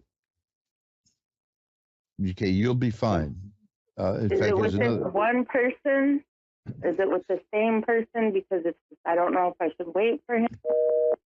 Well, are you still there? Have I lost you? Well, if Desiree, if you can still hear me, you asked about waiting, and that's the card that I got, which is the Four of Swords, which is about a person who's waiting.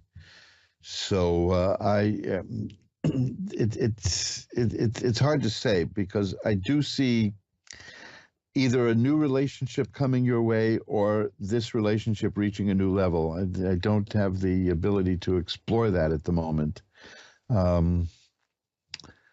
But that's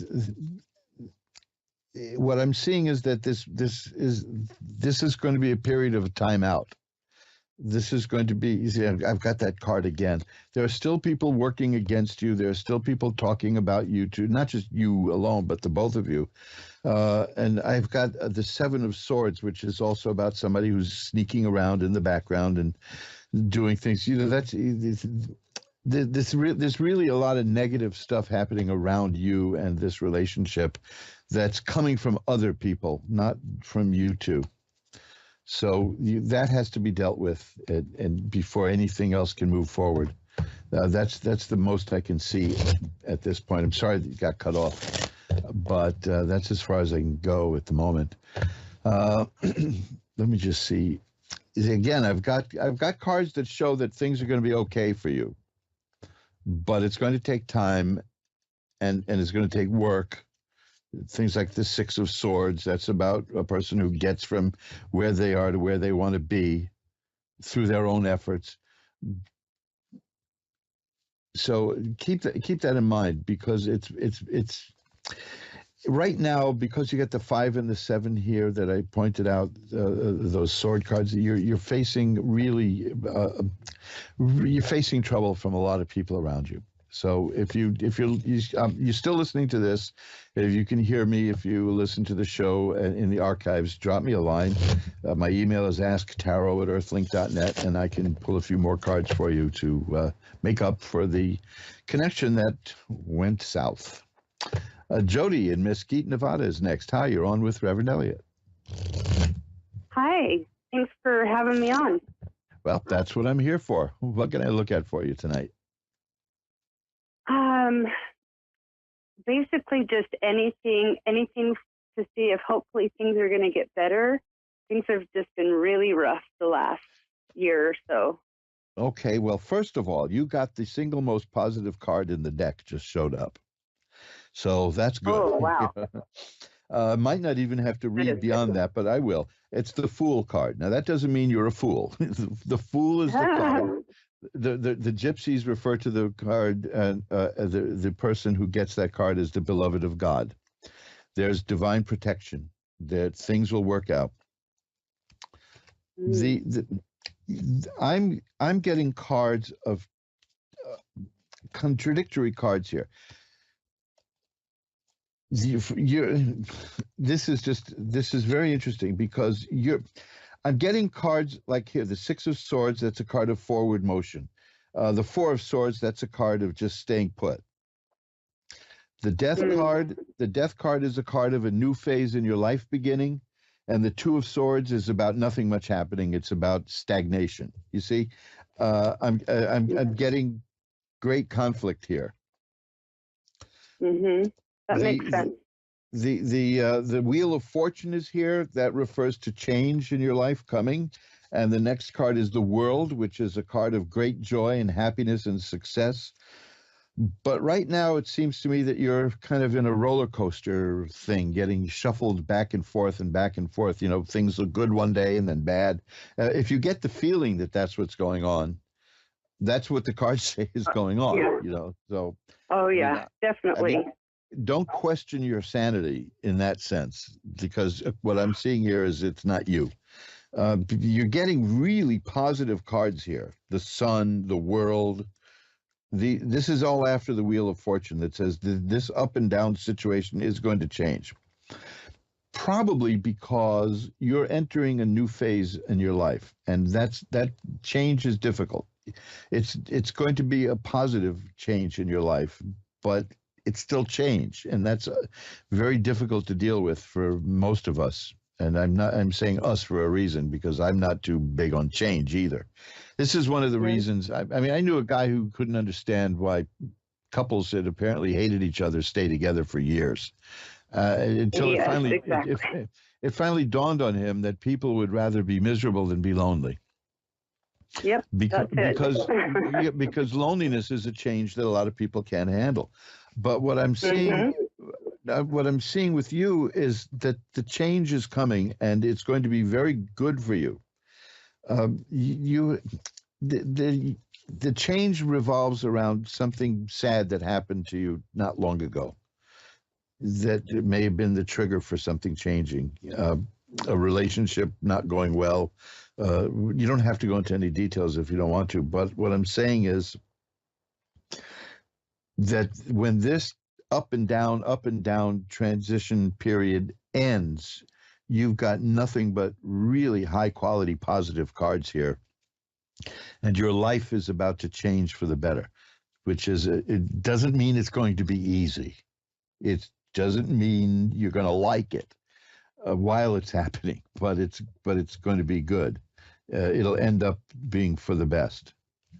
And I don't mean that in the sense of, a blessing in disguise. When something happens to you and people say, well, it's a blessing in disguise, you really got shafted big time.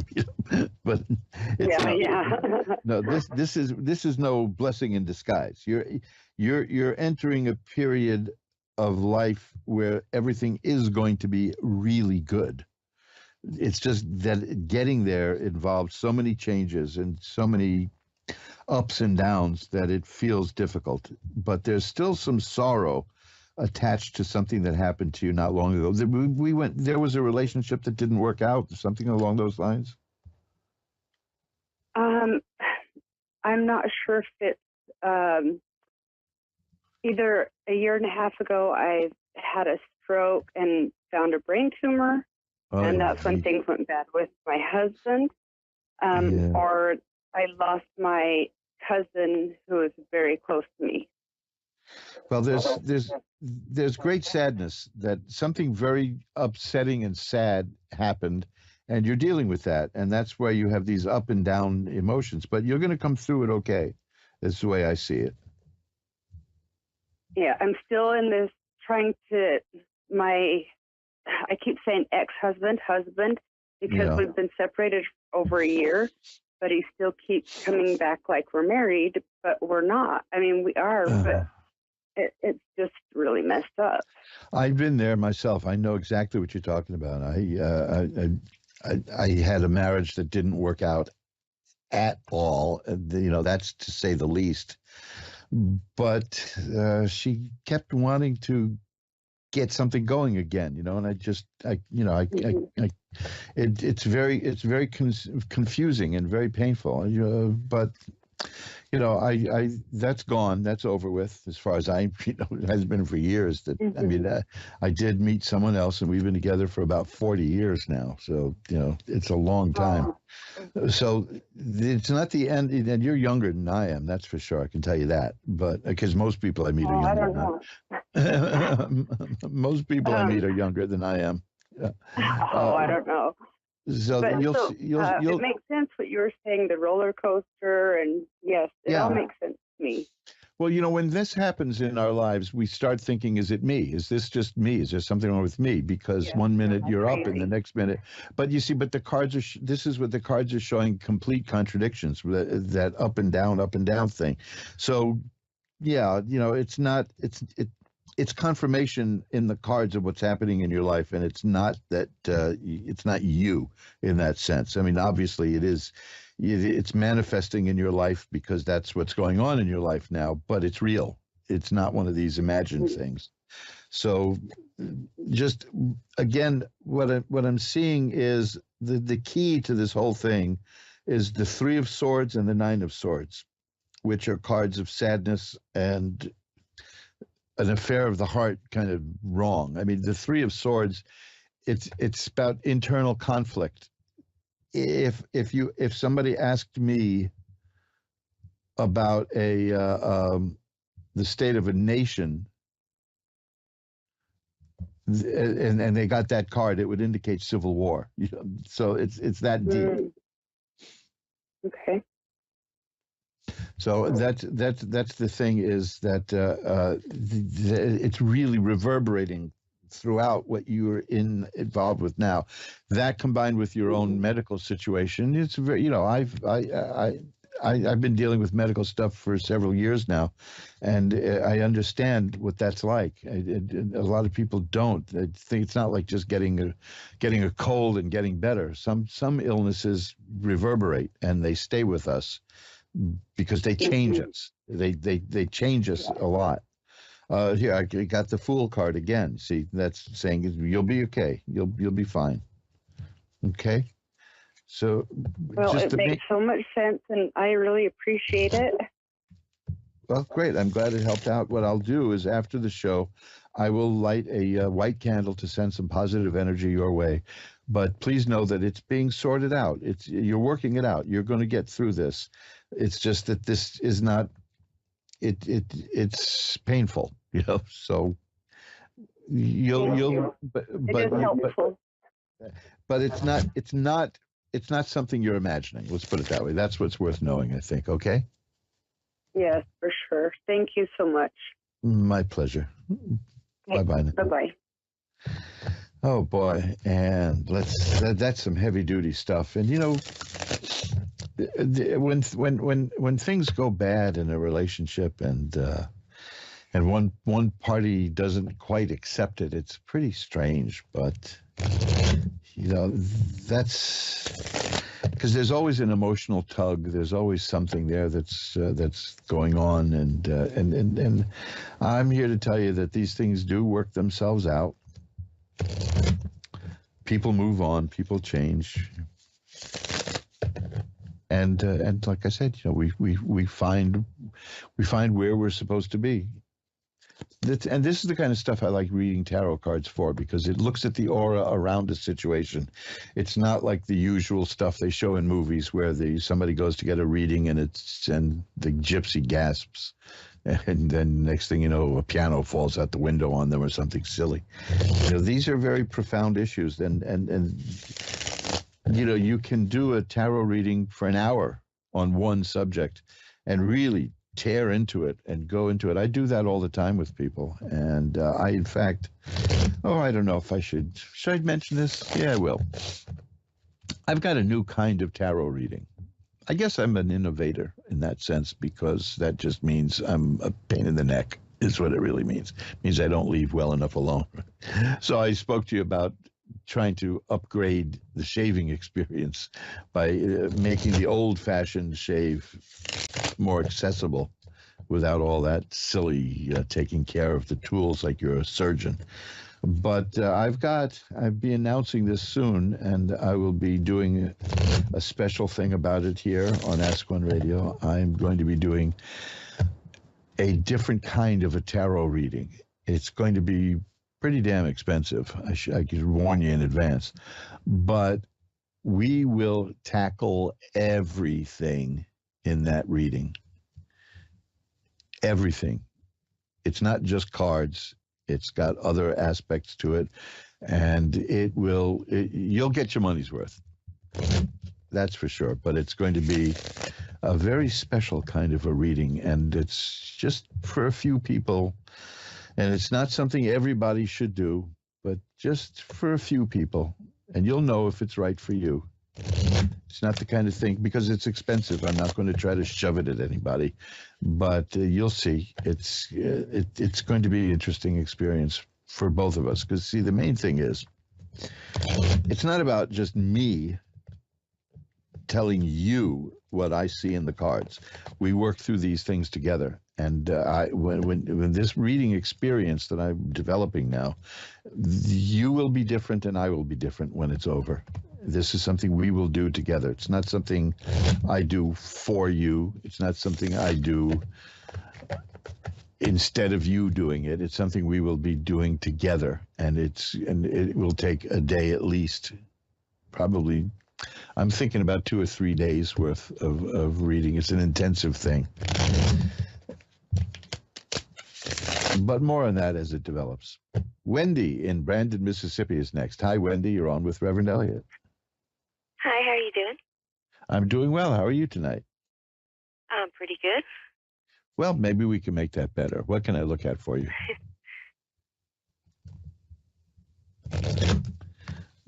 What would you like to look at?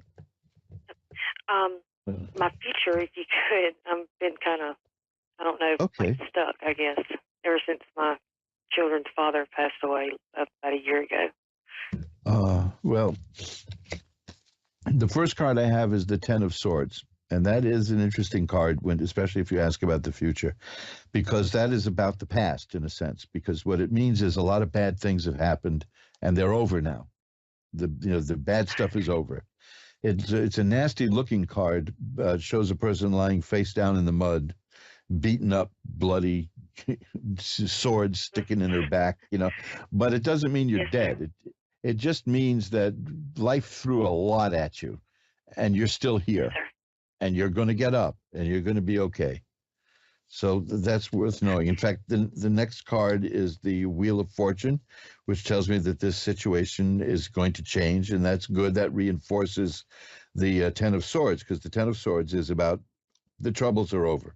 The strength card shows me that you do have a lot of strength, because that's what got you this far, right? Is you've been working Yes, pretty sir. much on strength. So I there's, tend to not ever give up. well, the thing is, there's something good coming your way. The Four of Cups is here. That's a card of life is about to offer you something very good in terms of emotional well-being. Could be romance. It could just be comfort, but you don't see it yet. It's on the way, but it's hidden. You know, so That and makes that's sense. and then the next card is the Ten of Cups, which I had earlier for somebody, which is perfect. I mean, it's happiness perfected, and it's joy, and it's things. Man, you cannot get farther away from that first card, which is gray and dark and nasty looking. That was the Ten of Swords I told you about. This has sunlight and rainbows and children singing and dancing, because this is telling me that you've been through an awful lot of hard times, an awful lot of hard times. You've had the strength to deal with it. The Wheel of Fortune tells me that the situation is changing, probably because of your strength. The Four of Cups says that there's something coming to you. Life is about to offer you something really good. The Ten of Cups is perfected happiness. Here's the Star. There's a good card. That's about hope and optimism. So there's good stuff coming your way. There's a slight warning here, but it's no big deal. It's the Five of Cups. That's about a person who's concentrating on what was lost, and it's not obsessed, but it's still fresh. So Sounds like the losses are it's still there, but there's right behind the person is two cups that are fine, as opposed to three spilled cups. Meaning that you'll turn around eventually and you'll see that that you didn't lose as much as you thought you did. You didn't suffer, as big a hit in terms of life. And you'll be moving out of that, commonly referred to as like the grieving experience. But you have to do that for as long as you need to do it. And I never, ever, ever, ever believe in anyone saying you've snap out of it. Why don't you? You've grieved enough. You deal with it in your own way, in your own time. And if it starts to be getting in the way of your life, then maybe you want to seek a little help. But at the moment, you're still reacting to some really bad times that hit you. And you have to see for yourself that the bad times are over. a lot of it, I thought things were going to be a certain way, and now it's not going to be that way. Oh, yeah. It kind of threw me off. Well, it's a very difficult thing to have expectations that fall apart, because the first thing we learn then is okay, next time I'm not going to go into anything with any expectations, but we always do. You know that. Yeah. I mean, we all do that. I can just tell you this: the Temperance card is here too, and the Sun. Now, these are very important cards because both of them are about growth and healing. The Temperance card means that balance is going to be restored in your life. It's been way out of balance for quite a while, but you're going to get that balance back. And the Sun is about healing and growth and health and happiness. I got 3 cards here that indicate children. Do you have children, or are you planning to have children? I have 2 children. Yeah, because the cards that I'm seeing are showing that your well-being is going to be intimately associated with the children. Oh, wow. Okay? Mm-hmm. But it's coming. The main message in this reading is that the bad things are over. You're not going to really absorb that until you can see it and feel it for yourself. But I'm just telling you, that's what the cards are saying. And when you do, you still remember that 5 of Cups. The person is looking at 3 cups that are spilled and is ignoring the 2 that are not spilled. Well, that's still the phase that you're in now, because it hurt. Whatever happened, it was extremely painful. It hurt a lot, and you're not ready to turn around yet. But when you do, you'll have healing and health and growth, and balance will be restored to your life. It starts out with such pain here, and yet shows you moving into better times and it's a highly positive reading. Thank you so much. Good. I hope it helps. Goodness. Oh, it Listen, did. It just helped extremely. And I want you to do me a favor. At some point, because this is no problem, but people tend to get readings like this and then forget them, because it's almost like it never happened. I'm writing it down. Well, also, it's the beauty of Ask One Radio is you can go to askoneradio.com and you can go to the archive, and after tomorrow, this show will be there, and you can listen to this call. Just look for the Reverend Elliot's Magical Window show from February 1st, and you'll be there at about 11:35 or so, 11:40, in that area. And take a look, a listen, because you're going to need to hear this again, because you've been through such a mess that it's going to be hard to believe it's over. Let me just tell one more card here I got for you. I got the Ace of Swords for you. The Ace of Swords is important. That's about a new way of thinking is appearing in your life. You're growing, and your mind is developing and changing in new different ways. You're reacting to what's happened to you. So that's the key, is that it's your mind expanding. And that's going to help you bring back balance and healing and health and growth and happiness. Okay, Wendy? Yes, sir. Okay, and I want you to listen. Thank you so much. And I want you to listen to this reading again at the archives when the show is up in the next day or so. All right? Will. Thank you sir, very much. Thank you. Well, thanks for calling. Bye now. Thank you. Bye. And let's just shuffle up the cards here, because see, that's one of the beauties of modern technology, and doing a reading this way is you can hear it again, because people have a tendency to act like it never happened, because you're being exposed to something unexplainable, something mystical. If you go to my website, magic-works.com, magic-works.com, there is a wonderful old movie from the 1930s about an occult operator. It's called Chandu the Magician, which was also the name of a radio serial. And this was the film was based on that. And one of my favorite moments in the radio show, it's not in the movie, but in the radio show, the guy had, maybe they couldn't afford it, the budget, but he had like hundreds of people attacking this magician in the desert on horseback, and he stops them.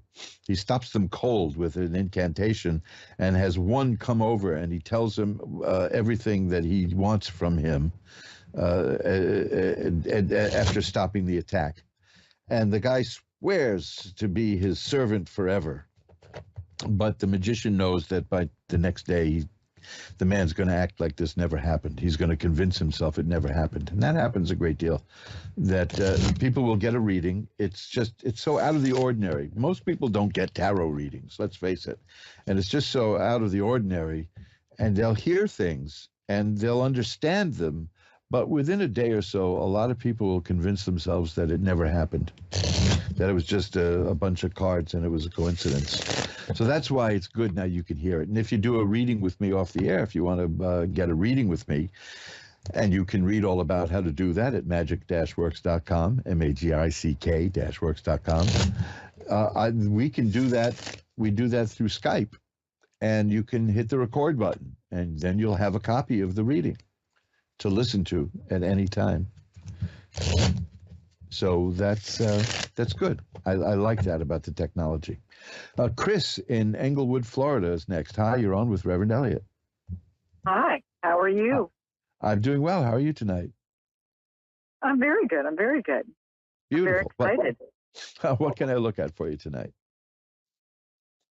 Well, get your crystal ball out and figure out what our family's supposed to do. We're kind of we're at a crossroad, and we really need some direction. Okay. Well, that's interesting, because this is almost the imagery on the first card that I have here. It's the Chariot, and that is a person who's in a chariot on the road, and one horse is white and one horse is black, and one wants to pull you this way and the other one wants to pull you that way, and you have to hold it together and get that thing to go the way you want it to go. and that's not easy, right? That's the tension. Right. So let me see what I've got here. Well, the thing, I'm not seeing anything changing or moving right away. Okay, the next card I've got is the Two of Swords. And the Two of Swords is about a stalemate. It's about meaning in life, things not necessarily moving, which means you can take your time. That you're in there.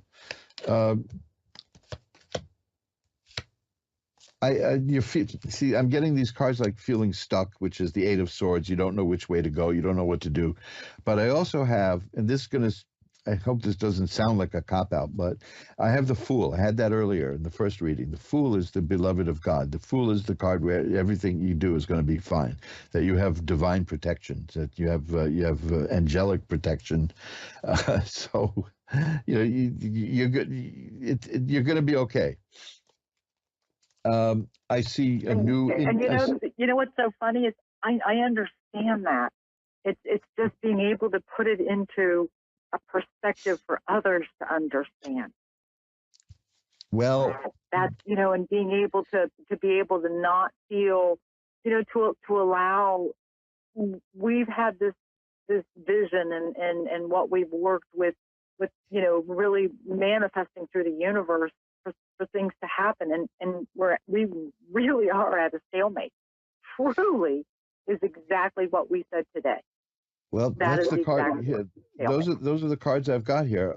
The thing is that, see, now here's another, the Four of Swords. I had that earlier too. This is a period of taking time out with nothing really happening. You're just gonna have to stay the course for a while, which is that Chariot, which is just keep holding it together for a while. But I'm getting extremely strong indications that. Have you been having financial problems? No. Okay, because I'm getting if you did, it's going to be over soon enough, is what I'm seeing. Because I'm seeing a lot of money floating around you. I mean, cards well, about that money floating around went out. Yeah. The abundance came in, and I was able to do some incredible blessings in the last 3 or 4 weeks that I never in my entire life on this earth thought could happen, and it did. And so I'm very grateful. So well, I'm seeing more money. Very blessed. I'm seeing more money again coming in. I'll tell you what I've got. The Knight of Coins and the Ace of Coins. These are both about beginnings. And of course, coins, obvious. The Six of Coins is a card of philanthropy in the sense of somebody's going to provide you with money. Here's the King of Coins. I mean, there's so much money floating around in your reading here that it's just, that money isn't going to be a problem. It's the Page of Coins. That's it's there. There's money on the way. So excellent. But right now, the only thing I can tell you is, because you feel the same thing, which is that stalemate, that thing that aren't moving. The Nine of Rods is here. And the Nine of Rods is a person who is standing there waiting for what's going to come next. But the important thing is that the person in that card is extremely well prepared for what's coming next. This is why in some tarot decks, the person has a bandage on the head with a little blood showing through. And that just means you've been through the battles of life. It's metaphorical. It doesn't mean you're going to get clobbered. It just means that it's a good thing. Yeah, and because what's coming, you're prepared for. It's and then the Seven of Rods is here, and that's a person who can sweep away obstacles.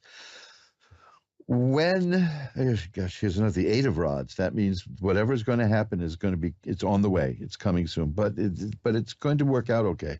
The Six of Rods. Somehow, see, I'm getting cards of money and career, coins and rods. The Six of Rods is triumph. So you'll be okay. You're going to be successful. It's going to take a little more time. The Eight says it's not going to take a terribly lot more time. It's on the way. So whatever is going to be coming is coming, and you're well prepared for it, and you'll do well with it. That's the message I see from this. Excellent. I got to run. Wow.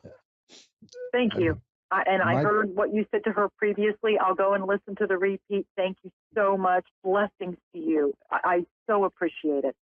Well, thank you very much for the kind words. Bye-bye now. Bye. And that brings us to the end of another episode of Reverend Elliot's Magical Window. And wow, look how the time flies.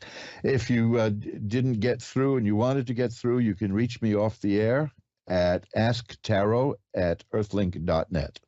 That's the email is asktarot, ASKTAROT @earthlink.net. Earthlink. That like predates AOL, right? You know, that's how long I've been doing this. AskTarot@earthlink.net. There's also a contact form at magic-works.com, MAGICK-works.com. Take a look. As I mentioned, I have a special offer for that book that teaches you how to do some, teaches a man how to shave beautiful. Oh, my wife has loved the way my skin has been ever since I've been shaving this way because it's like so soft and I only have to shave about every 2 days when I use this because it's very close. You can go to, it's a tiny URL that'll give you go to mojoacademy.org. Go to mojoacademy.org and check the shaving thing. But you can also go to tinyurl.com/happy-shave. See? We think of everything in this technological era. tinyurl.com/happy-shave. And to take a look at that. The offer is not there yet, but it will be because I only invented the offer while I was talking to you guys. You see, you pried it right out of me, which is a free Mojo Brothers shaving soap. But take a look at the stuff over there at mojoacademy.org. I got to get to the post office tomorrow, mail out a whole bunch of books, at least a dozen more books. So that brings us to the end of tonight's show, and we will get together again next week at 11 Eastern, 10 Central, 9 Mountain, and 8 Pacific to take a look through the magical window of the tarot. Until then, remember, who you are is the universe's gift to you. Who you become is your gift back to the universe. It's been great talking to you, and I'll see you again. Bye-bye.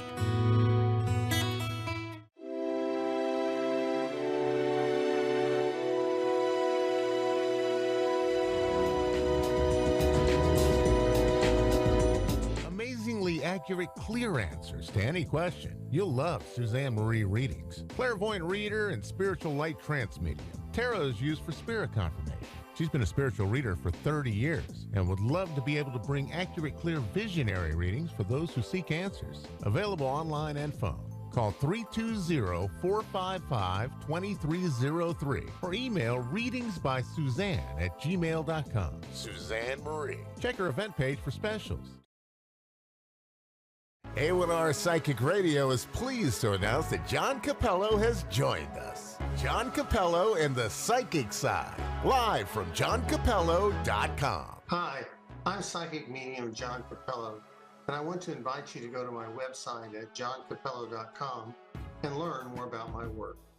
My career has spanned over 30 years, and I've had the privilege to share my psychic and mediumship abilities with thousands. I hope to hear from you soon.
You're listening to A1R Psychic Radio, Earth's #1 psychic radio network, and watching Moonstruck TV, enlightening television. Welcome. And now, Reverend Elliot's Magical Window with Reverend Elliot. Live from magic-works.com. Connect direct. In North America, dial 888-454-2751. In London, 20-3519-2158. In Sydney, dial 02-8488-3147. Or online, contact us through our Facebook page, facebook.com/psychic radio. Or one of our websites, AskOneRadio.com or Moonstruck.tv. This is Reverend Elliot's Magical Window on A1R, the Ask One Radio Network. Greetings, fellow seekers of truth, wisdom, and light, creatures of the universe. This is Reverend Elliot, your friendly neighborhood esoteric practitioner, coming to you live tonight from the city of New York, where we get together every Wednesday at 11 Eastern, 10 Central, 9 Mountain, and 8 Pacific to look through the magical window of the tarot. And here we are in February. Look at that, the shortest month of the year. Actually, this is one of those bizarre things because my father was born in a leap year on the 29th of February, so I've had more birthdays than my father did. I'm older than my father, which is kind of odd because he'd be well over 100 years old by now. But he only had a birthday once every 4 years. And that's kind of sad. I guess that was responsible for the trauma that he carried. I don't want to minimize it, but let's face it, everything is trauma now. Everything is post-traumatic stress disorder and trauma, and I think people ought to just stop, take it a little more seriously than that, because we've all known people who went through hideous traumatic things, and they don't come out the same. It's not the same as being called the wrong pronoun accidentally, but I have literally seen people claim that they have post-traumatic stress disorder from being unpronounced. So, I mean, come on. There are bigger things in the universe, and that's, of course, what this is all about. That's what the esoteric workshop is all about, which is the world. The esoteric workshop is the world. We're here to discover these things. How we can make use of natural magic. Now, there's a good one for you. I don't know if I have a page for that. I've got 100 and something pages at my website, magic-works.com, magic-works.com. But I'll have to take a look at that, because I do have some stuff there about candle magic in a terribly underdeveloped webpage at magic-works.com. And this kind of stuff is fascinating, because magical work is one of the first things that human beings did, according to certain anthropologists. Even anthropologists who aren't certain have proclaimed that this is possible.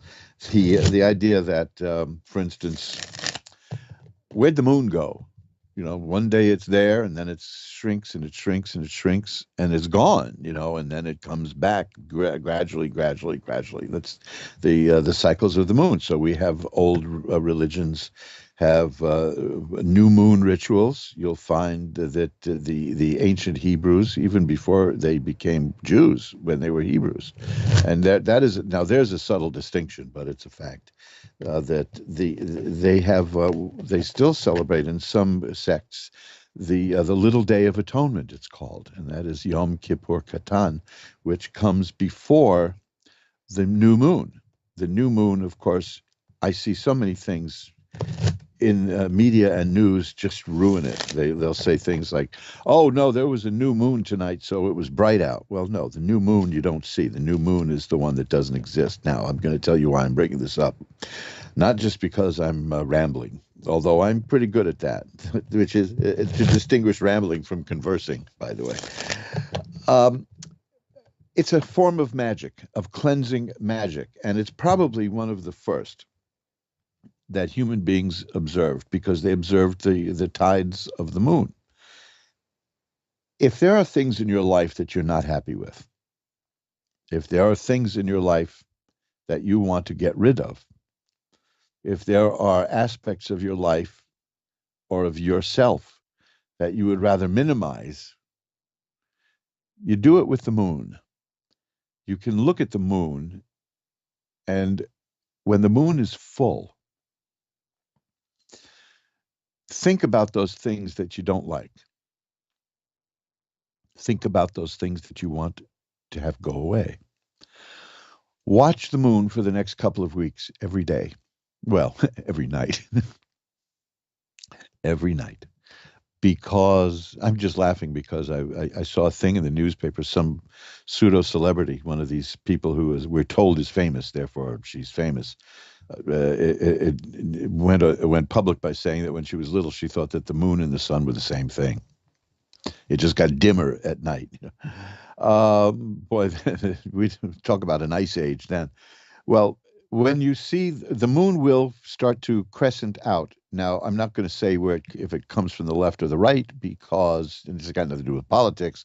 There are people here living, I'm above the equator, north of the equator. There are people living south of the equator who listen to this show, and it's opposite. It's different there. It's the other way around. And of course, if it's not, you'll probably let me know. But what you get is you watch the moon from the full moon, it will start to shrink. It will decrease. It will get until it's a slender little crescent. And then when it's gone, that's the new moon. When the moon is gone, that's the new moon. And what you do is every day, every night, you just visualize that as the moon disappears, it takes away from you that which you wanted to remove. Now, what do you do when it gets to zero? Shuffling up the cards here. When the new moon hits and it is completely dark, then it'll start to grow.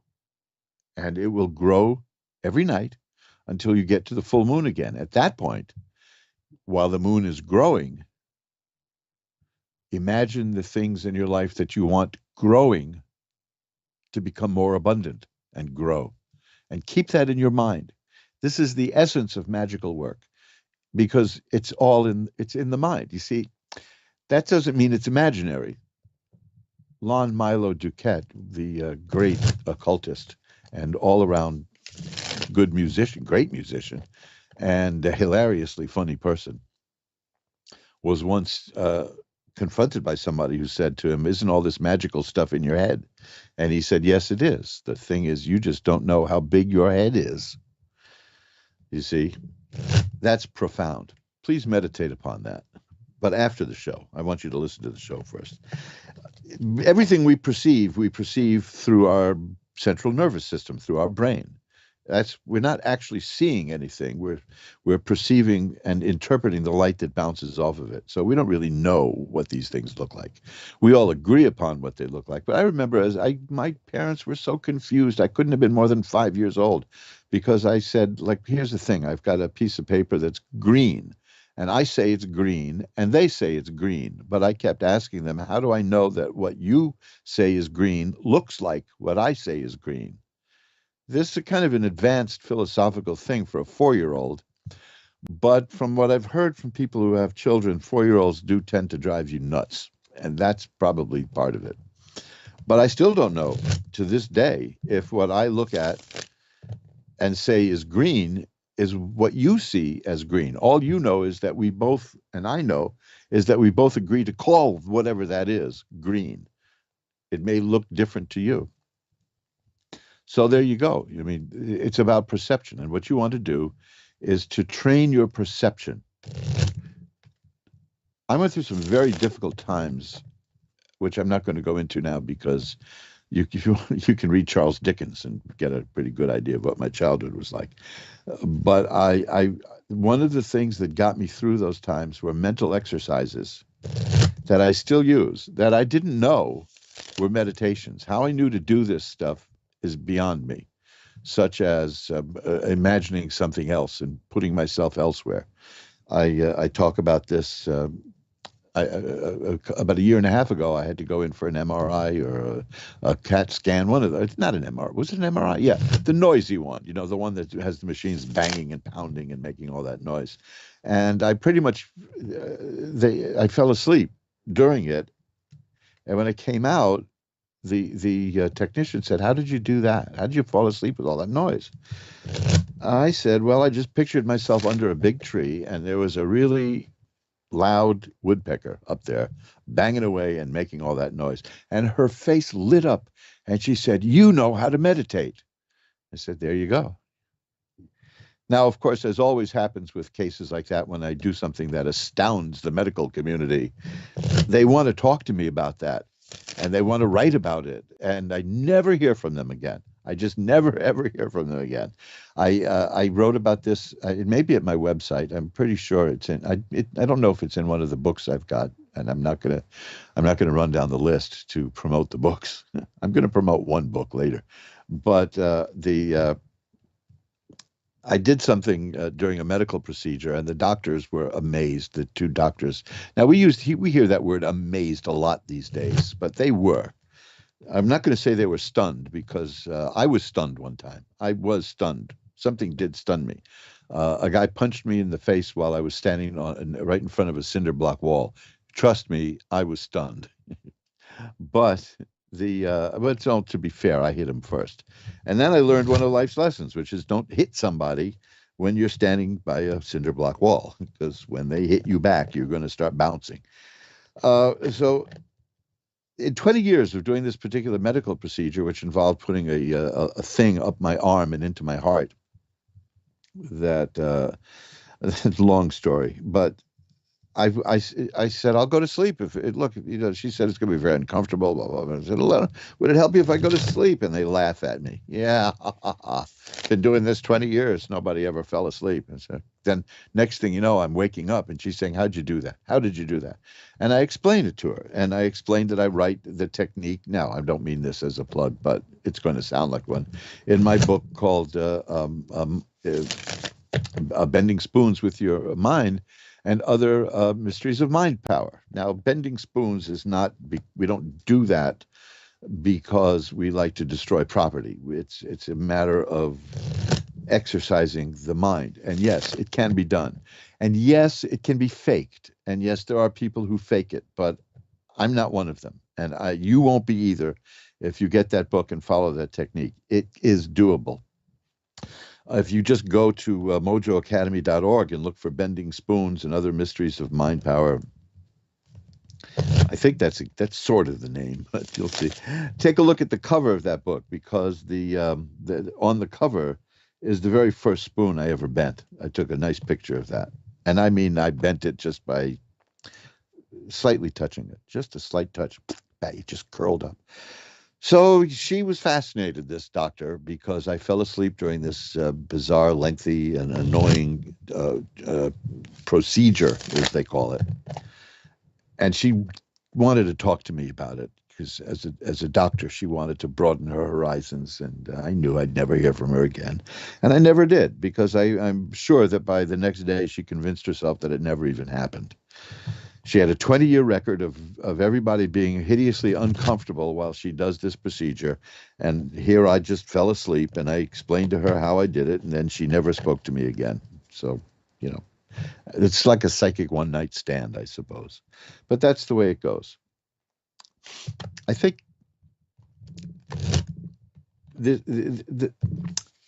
all of this is by way of discussing natural magic and the mind. See, that's what... If you can change the way you see things, you can change the way things are. It's really that simple. It sounds bizarre, I know, but I'll give you an example. Next time you're sitting at a table, just wrap the table, feel the table, and know that it isn't solid. It isn't. It simply isn't solid. It is in a constant state of movement. It's just that the way it feels, we've all agreed to call it solid. You see, that's the kind of thing. Now, if you can shift your perspective so that you see it moving, which is a hell of a trick. I mean, I certainly haven't been able to do that, but then you'll see things very differently. And magic is so natural and intrinsic to the human soul, because it started with the moon. It started with the spirits of the lake. It started with the spirits of the tree. It started with the spirits of the vegetation. A lot of medicine is based on nature. They laugh at, oh, yeah, well, you want to go back to the days of using leeches. Okay, fine, look it up. They are using leeches now. They still are, because they found that leeches have an anticoagulant that they spread. See, so there you go. That's fascinating. The herb foxglove. I'm not going to take that for heart troubles. Okay, fine. Take digitalis. That is foxglove, though. You see, they just gave it a fancy name. So this is by way of saying that this stuff is completely natural. It's intrinsic to human beings. You don't have to do it, but we all do it to some extent because we all have a lucky coin, or which is a talisman, an amulet, things like that. And for the next hour, we are going to bend reality just a little bit using the trusty deck of tarot cards. I'm using the Hans and Roberts tarot, by the way. That's one of my favorites. It's small too, and I don't have much space right here, but it's based on the Rider-Waite deck, and you can look it up. It's a nice solid tarot deck, and it's been in print for years and years and years, and it's beautiful and colorful, and it's easy to understand. And if you want to know about how to read tarot yourself, look for my book called Reverend Elliott's Magical Window, just like this show. It not only is a book that explains tarot cards, but it comes with a CD that has actual readings on it. I guess I'll have to update that at some point, maybe put like a thumb drive in there instead of a CD. If you have any opinion on that, let me know at asktarot@earthlink.net, because I know a lot of people don't use CDs anymore. It's, I have cylinders here for record players from the turn of the 20th century. I mean, that's old-fashioned. But I never thought I'd live to see the day that CDs were considered grandpa's material. But there you go. So we're all shuffled up. Why don't we just get to the readings, and I can babble later. I just wanted you all to know about the moon stuff and moon magic, and there's so many wonderful things that you can do, and it's about consciousness and understanding the connection that we all have to each other, because we all, as I say at the beginning, we are all children of the universe. The universe made you as it made me, as it made everything. As the apple tree apples, the universe peoples, is what Alan Watts used to say. So let's ring a bell 3 times to declare sacred space, and we'll get to the readings for today. And the first reading on the rather grandiosely titled Reverend Elliott's Magical Window is Michelle in Alabama. Hi, Michelle. You're on with Reverend Elliott. Hi, how are you today? I'm doing well. How are you tonight? I'm all right. I was wondering what you saw for me with my grandsons I'm raising. Oh, well, that's interesting, because the first card I've got here, just as you started asking me, is the Judgment card, which we can forget the meaning for the moment, but it shows it shows a little child, and some people raising the little child, which is pretty interesting. So I guess the cards anticipated your calling. The next cards I have are the 5 of Rods and the 7 of Rods. Now, this tells me that it's not easy. It isn't, is it? No. Yeah. 1 7 and 1 17 months. Well, I'm not young. No, well, nobody's. You know something? I get the feeling nobody's young anymore. It's. I believe it. The 5 of Rods is about some difficulties and just facing the difficulties, but the 7 of Rods is a person who can sweep away all the difficulties. So you're going to be fine. It's not easy, but you'll be able to handle it. Be sure, this is the 4 of Swords. It's a card about taking time out and resting and letting things kind of percolate and grow. That is the warning not to overwork yourself, which with tiny kids, that's easier said than done, I know, but it's just a matter of taking time for yourself. Be sure you give time to yourself, because you can't take care of anyone if you don't take care of you. First, there's a lot of people who think that that's selfishness to take time out to take care of yourself, but you can't help anyone if you don't help yourself. I see that there were some very difficult times in the near past, but they're over now. Okay, that's the good news. That's the Ten of Swords. Whatever bad stuff was going on and things that were very difficult and painful, it's over. Okay, so that's good. Now you've got the Page of Cups and the Ace of Cups, which are cards of almost an emotional rebirth about joy and happiness coming back into your life after a dark period. And the Six of Rods is another card of success and triumph, and you'll do. This shows that you're going to do fine. One last card, the Empress, shows that you're a person who makes things grow and happen. Now, in this case, you're going to be helping people to grow, but that's your nature, is that you make things happen and make things grow. It's a difficult time, but you're going to be okay as long as you remember to take care of yourself too. Okay, that's what I'm seeing in these cards. The Temperance card tells me that there's balance, that you're, because there was some lack of balance in your life. That was part of the bad stuff that was happening, but the Temperance tells me that there will be a return of balance. And hey, I've got the Ten of Coins, and that is one of those cards that's about generations, children, grandchildren, grandparents, great-grandparents, great-grandchildren, the whole thing. That's a very good sign in this, that it says that you're going to handle this job very well. Okay? Awesome. That sounds awesome. Beautiful. I'll tell you what I'm going to do. At the end of the show, I'm going to light a white candle to send positive energy your way to help you out and maybe give you a little boost of energy. How's that? That would be awesome. Thank you so much.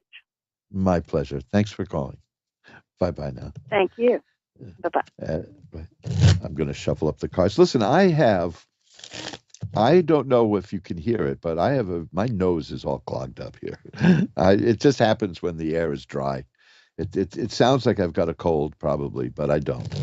My health is as good as it's going to get. I have energy again. I'm active. I don't mind walking up the stairs carrying giant boxes of things being delivered. But that's the exercise that I get. But, oh boy, if it sounds like I have a cold, I don't. I just have my nose is just so dry from the dry air here. We've had such odd weather here in New York. We haven't had any snow yet. I mentioned this last week because people are complaining that we've had no snow, and I can assure you that once the snow comes, people are going to be complaining about the snow. That's just the nature of New Yorkers. We'll complain about anything and do it repeatedly. But I'm at the age where the less slippery the sidewalk is, the better I feel. That sort of crept up on me. We go from being little kids who can't wait for the snow, and we run out with shovels, and so we get to this point where we don't pay any attention to the snow. Robin in Brandon, Mississippi is next. Hi, you're on with Reverend Elliott. Hi. Hi, how are you tonight? I'm okay. Well, maybe we can make that a little better. What can I look at for you? The future. Okay, that's kind of big territory. What would you like to see there?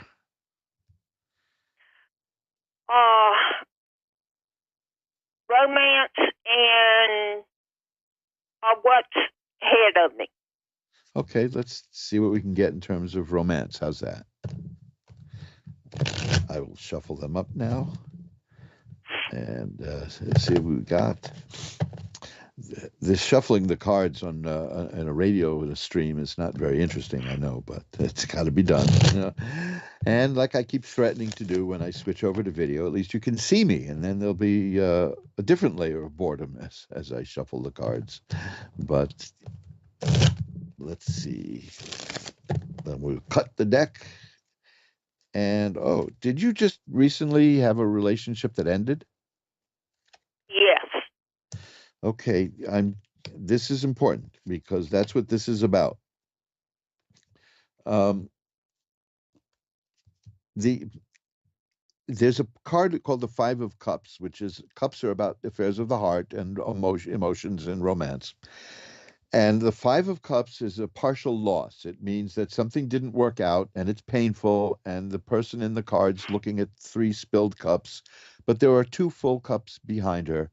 which she'll turn around at some point and see and realize that she hasn't lost as much as she thought.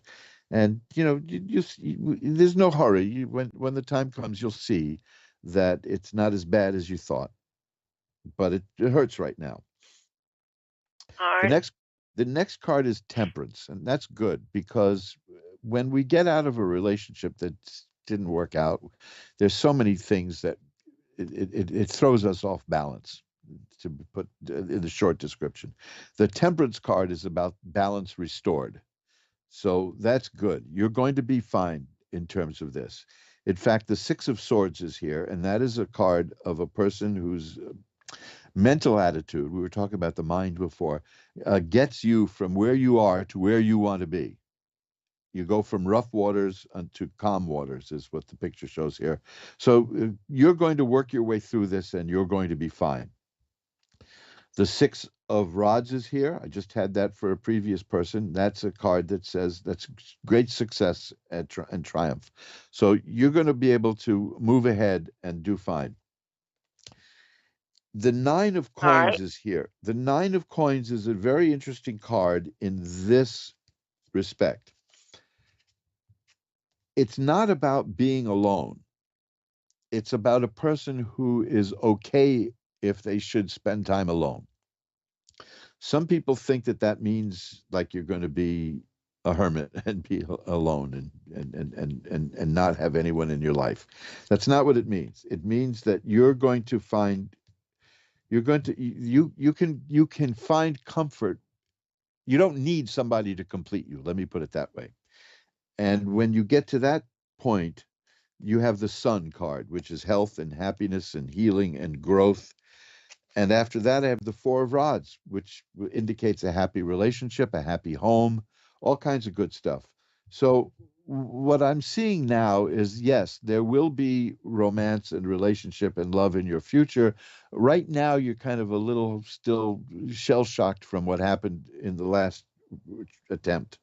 But you're going to get over that, and you're going to come out of it much better and stronger. Okay? All right. Do I see anything coming for you soon? Yeah. Wow. Yes. Okay. Yes, I do. I sure do. I have the Lovers card, I have the Page of Cups, and I have the Five of Cups. The cup cards, again, about relationships and love and emotion. The Page of Cups tells me something new in terms of romance is going to appear in your life. The Four of Cups tells me it's going to be something that you're not expecting. It's going to come from someone you didn't even expect to see. So that's good. And the Lovers card, of course, that speaks for itself. So don't count yourself out. You're just you're still a little bit under the influence of a previous relationship that didn't work out. And when that settles down, and it always does at the right time, so you don't have to force yourself, it's coming. When that happens, you'll have a nice new relationship, and it'll work out very well from what I see here. Okay? Okay. So keep that in mind. The Page of Cups is good because that means the page is the physical appearance of something. The Ace of Cups is more about like the potential, but this is real. This is tangible. There is a romance coming your way, and the Four of Cups tells me it's going to be coming from a direction you didn't expect. Could be somebody who you know who has interest in you but never let you know about it before. So keep an eye around your friends because there's somebody there who's interested in you who hasn't told you, okay? Okay. So let me know how it works out if you like, okay? Maybe we can take a look at some more cards. I can always be found through magic-works.com, magick-works.com. My email is asktarot@earthlink.net, but you can check out the information at askoneradio.com also and get in touch. There's a million ways to get in touch with me, okay? All right. Best of luck to you, Robin. Okay. Bye-bye. Thank you. Bye. And we'll shuffle them up. That's the discombobulation when a relationship doesn't work out is that's that can we look. Words fail me. It's been a long time that I've been in this one particular relationship for about 37 years. I'm still not sure about it. But it's just an old joke. It's a Henny Youngman joke. I've been in love with the same beautiful woman for 40 years. My wife finds out, she'll kill me. Oh, wait a minute. Wait, if I'm going to do that, then I have to do this. Okay. But the cards in that case, they show that everything is going to settle down. There'll be a new relationship. It'll be a good relationship. And it's always good to see things that way. I rarely get bad readings for people, which is good, because rarely do bad things happen. There are things that we don't like that happen sometimes, but it's not necessarily bad. It was Shakespeare said, there's neither good nor bad, but thinking makes it so. Well, I would argue that. I once saw the aftermath of a person who got hit by a bus, and I would say that that was pretty bad. But, I don't think there's an upside. You don't go to a person who's been hit by a bus and say it's a blessing in disguise. And by the way, if somebody does tell you that whatever happened to you is a blessing in disguise, just run, because that means you got shafted by life. Sometimes bad things happen. And I have that at my website. Why? Go to magic-works.com. I'm not saying why should I have it there. Just that's the name of the page. Why? Magic-works.com. MAGICK-works.com. Just look at the why, the page that's about why. Why is this happening? I'll put a link to that, because I'm convinced that that's the first question that human beings ask, which is, the second question. The first question is, what the heck was that? And the second question is, why? Why did that happen? And we've been asking it ever since, haven't we? Oh, boy, the idea that, people have changed. We're still the same. We're still the same apes that we always were. We have different machines now, that's all. April, that's my deep philosophical moment for the day.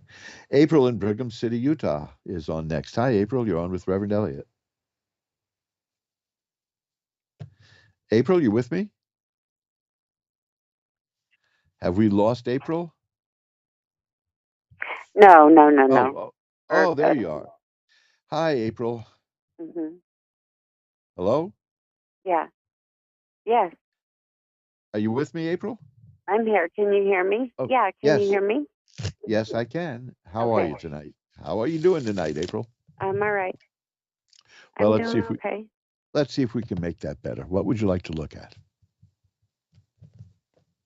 What would I like to look into? Yeah. You have a question? Yeah,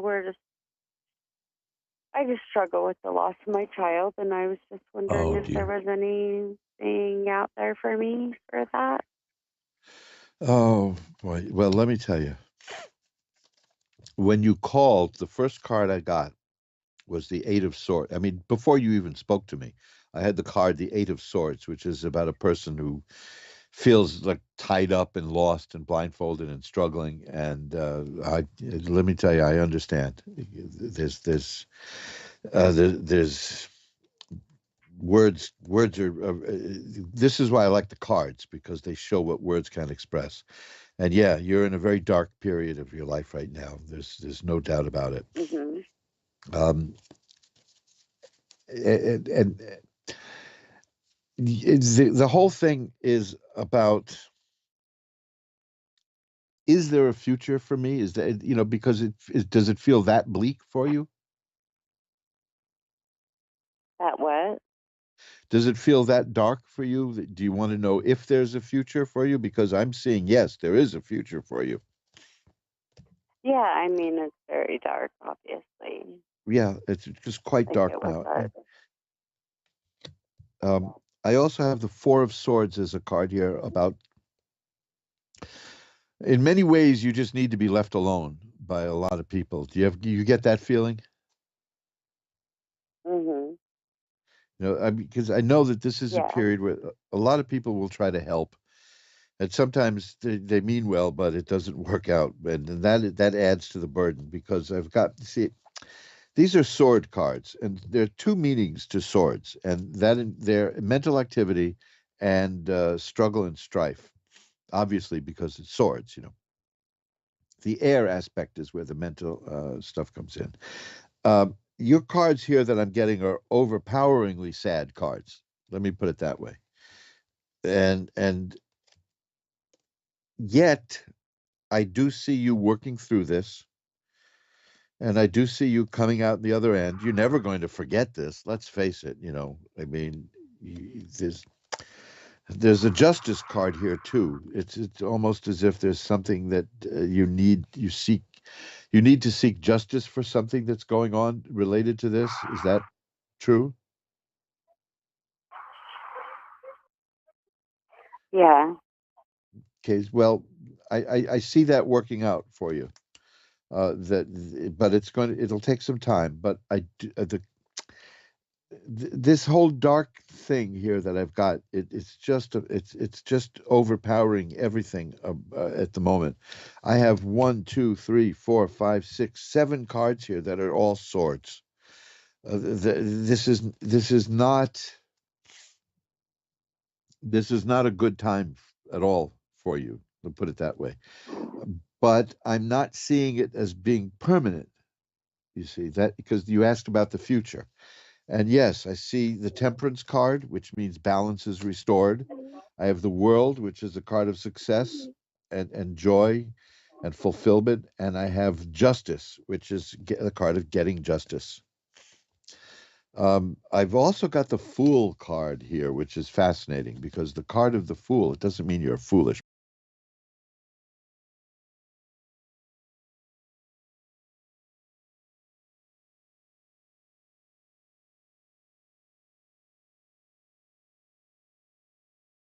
First, April, you there? April? April, you there? I've got a problem here. Yeah. Can you hear me now? Yeah. Okay, I'm just I had some kind of a gap here, some technological thing. No, yeah. I see all this working out for you, but right now it's a very heavy thing. Okay, it's very heavy. Just you're. Let me put it this way: you've got like every one of the really, really sad cards in the tarot deck. You've got them. Okay, they're here. The cards are just especially the 9 of Swords, the 3 of Swords, the 8 of Swords. These are abysmally sad, and so I can't see specifics for you now because it's a cloud.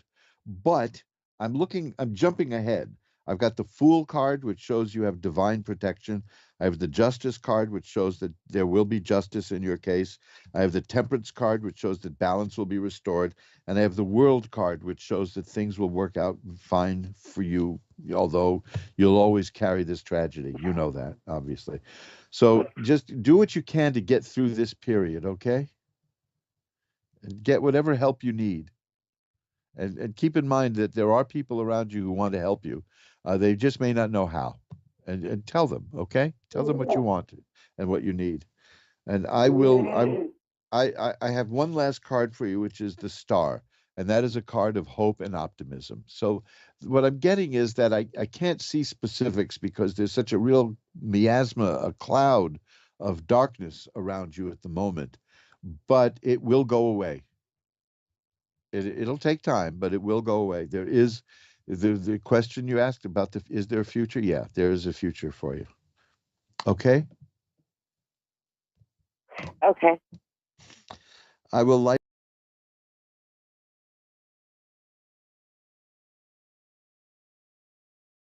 to just send some vent to somebody, okay?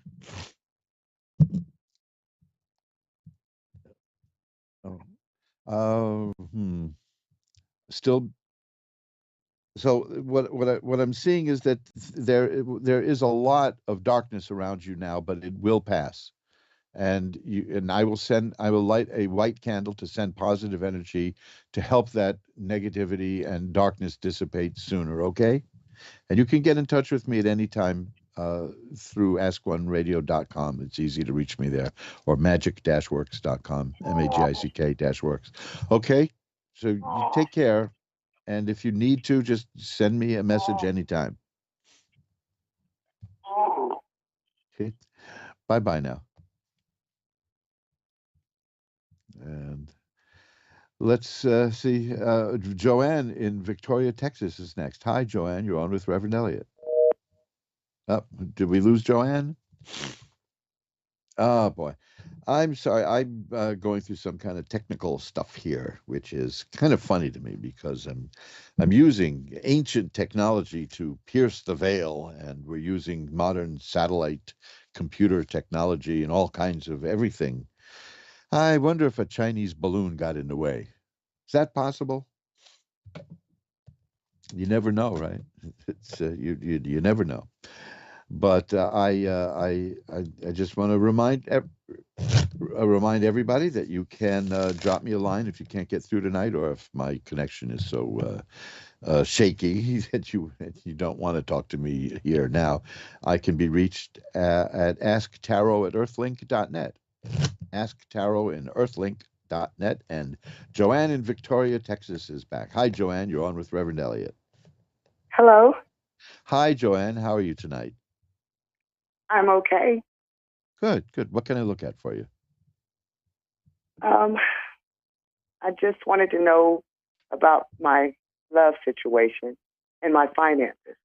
Okay, finances. That I've got. I got that right at the top here. So first we'll look at that because that seems to be the most important thing.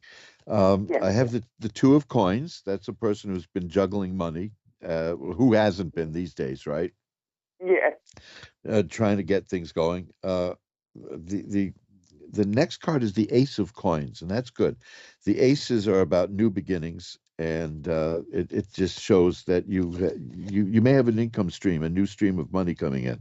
Now, here's the funny part. I'm not even going to deal with the meaning of these cards because I've got 4 more cards here, and they're all coins. So I've got 6 cards here for you, and they're all about money. Oh. So Okay. there's money around you, and it's coming, and you'll get your piece of it. That's what I'm seeing here. You really will. Now, Okay. here's the really funny part of this whole thing, because you asked me 2 things. You asked me about money and romance, right? Yes. I got the Ace of Coins at the beginning about money, so I figured that's what we'll talk about. So I got you 6 cards here that all have money in them, so money will be fine. And now I have the Ace of Cups. See, the same thing is happening again. These cards love you. So, yes, that means that there is going to be something coming to you in terms of romance and happiness and joy. The Two of Cups is here, and that generally means a new relationship. The Six of Cups is here. That's an interesting one because that's sometimes in readings like this, it means that somebody you knew many years ago may come back into your life. Oh, I don't wow. mean, sometimes it relates to memories of childhood and going further back. Oh, see. But, and here's the Queen of Cups. This is just silly. This is just ridiculous because you asked me about romance, and I get the Ace of Cups, and then all these other cards are cups. You ask me about money, and I get the Ace of Coins, and all the other cards are coins. So the message is clear. The 2 messages I'm getting are clear. The one message is these cards really respond to you. Oh. The next message is it's going to be fine in terms of money and romance. You're going to do just fine. It may be difficult now. I'm hesitating, not because of anything bad, but I just pulled 2 more cup cards and 1 more coin card. See what I mean? That's all I'm getting now. Here's another cup card. No, it's this happens once in a while. Regular listeners will know. Every single card I got here relates to either money or romance. Oh, God. Okay. And they're positive. They're all positive. That's the good news. Oh. If they were terrible, I would tell you. But these are all positive. So hang in there because you're gonna get what you want in both departments. Okay. Oh, wow. Okay. Okay. That's just amazing. If that happens, I think it's been years since I did a reading where the cards flowed out like that. Really? Well, actually, no, it's never happened. What happens is somebody will ask me about romance and I'll get all the cup cards, but that's rare. Somebody will ask me about career and I'll get all kinds of rod cards. But you asked me about two things and I got two sets of cards here, all of them relating to your question. You asked me about romance and I got all these cup cards, and you asked me about money and I got all the coin cards. In that order. That's so yes, these cards they love you, So it'll be okay. Things will work out for you, okay? Thank you. Hang in there. Bye-bye now. I will. Thank you. My pleasure. Bye-bye. Let's see if we can get another call in as we round the corner to the end. And Natasha, right here in New York City, is next. Hi, you're on with Reverend Elliot. Hey, how you doing? I'm doing well. How are you tonight? Wonderful, thank you. Good, good. What can I look at for you? I've got a few minutes left. Well, I wanted to look into my marriage. I'm trying to see if me and my husband will reconcile. Okay. We do have divorce papers in. Oh, okay. Well, let me see. Also, I wanted to know what my parents is thinking about all this, because I lost both of my parents 6 months before I got married. Well, in terms of romance, no, you know something, I'm seeing a very volatile situation. I mean, it can change. I'm seeing the Wheel of Fortune here, which indicates changes. Judgment here, which indicates that's got to do with a legal decree that you mentioned. I'm sure of that. But now the question is the divorce going to go through, or are you going to reconcile? And I am getting positive cards and negative cards. See, and now I understand why. And I'll tell you in a moment, because I'm getting yes and no, yes and no. Every card I get that looks good, I get a card that doesn't look so good. And I'll tell you why I think that is. I have a card here called the Seven of Swords, and that's about somebody who is kind of sneaking around behind your back, behind both of yours back, you and your husband, and is working against you. Do you get the feeling that there's somebody who's messing up, who's not happy with your plans and messing around with you? I can't hardly hear you. Say it again. Do you get the feeling that there's somebody there in your life who is kind of stirring up trouble between the two of you? Because that's what I see, that somebody's doing that. I feel that there is maybe another woman somewhere that probably is filling his head, and even his mother, probably. Uh-huh. Well, that's a very strong possibility, because I've got a card here about a person who's kind of sneaking around in the background, making trouble. And that isn't good, So that's what I see is going on now, and that's what's going to have to be dealt with in order for this to work out. Here I just shuffled up the cards and I got that card again. It's the Seven of Swords. Now, aside from that, I do see cards of happiness. The thing is, then the negative cards come in. I have the Hierophant here, which is a card of marriage. This is, and yet I have the Five of Cups, which is a card of partial loss. You see what I'm saying? It's up and down and up and down. And the reason is that there's somebody who's actively working against you in this regard. I would strongly suggest this, because you can go online and go to a place, let's say like Azure Green is the name of it, or Wisdom Products in California, or up in the Bronx, the original Botanica, or if you have a Botanica in your neighborhood. I don't know where you live in the city here. I'm in the Times Square area, and we used to have a lot of Botanicas, but I don't think we do anymore. Get a reversing candle, which is half black and half red. And they're a nice, hefty size candle, and use it. And that is alleged to send back the negativity to anybody who's sending it. Because right now, I can't see very far, except I keep seeing that there's somebody making trouble. And you might want to do what you can to neutralize that in terms of occult methods. And that would be a candle that's a black and red, and it's a return candle. And that'll return the negative energy that this person is throwing into your life and send it right back to that person. Okay? So do you think that he loves me still? I see a very strong possibility, yes, because I do have a bunch of happy cards, but then I see negative cards, you see. So, and I didn't understand it until I saw that 7 of Swords, which is that there is somebody who's actively working against you.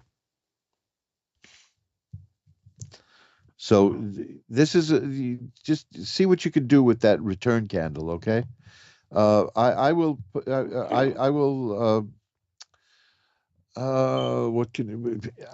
go at my Facebook page. I don't know if you use Facebook at all, but you can go to Reverend Elliot's Tarot Consulting at Facebook, and I will put something there about a return candle, so you can see what they do and where you can get one. Okay. And if not, drop me in a line. You can find me easily. Go ask1radio.com. There's a link to contact me. All of that. Okay. Okay, thank you. But I've got to run now. But your problem here is not you, and it's not your husband. It's this other person who is working against both of you here right now. One last card is the Ace of Cups, which is a card of happiness returning. And so there's a possibility that if you can neutralize this with a return candle, if that'll work, things will work out very well for you. There's a potential for happiness. My opinion from these cards is that he still loves you, but somebody's messing with him. Okay? Okay, thank you. Bye-bye now. And that's it. We've come to the end of another stimulating Reverend Elliot's magical window. Well, I don't like giving readings like that because it's I'll tell you why. I got only about a minute or so to go. But a lot of people who do, who con people with this kind of work, which I don't like, is they'll say somebody's working against you, and for $5,000 I can fix it. Which is run like hell when you hear that. Take a look at my Facebook page, which is Reverend Elliot's Tarot Consulting, and I will put up later today, or just after the show, a link to a place where you can get a candle such as this, because this candle magic is really powerful stuff. And to return something, that's what you need sometimes. You could go to magic-works.com, magick-works.com, to look at my candle magic page. And when you look at my candle magic page, I will have added that. By the time tonight ends, I will have added something about return candles. I've got to run. We're out of time. So this is Reverend Elliot reminding you that time flies. It's up to you to be the navigator. Bye-bye now. See you next week.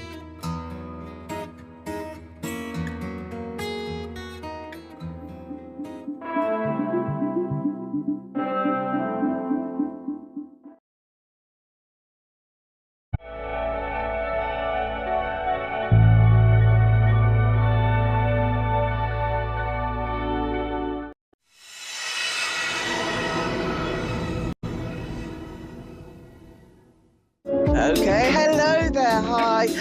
Happy New Year. We're now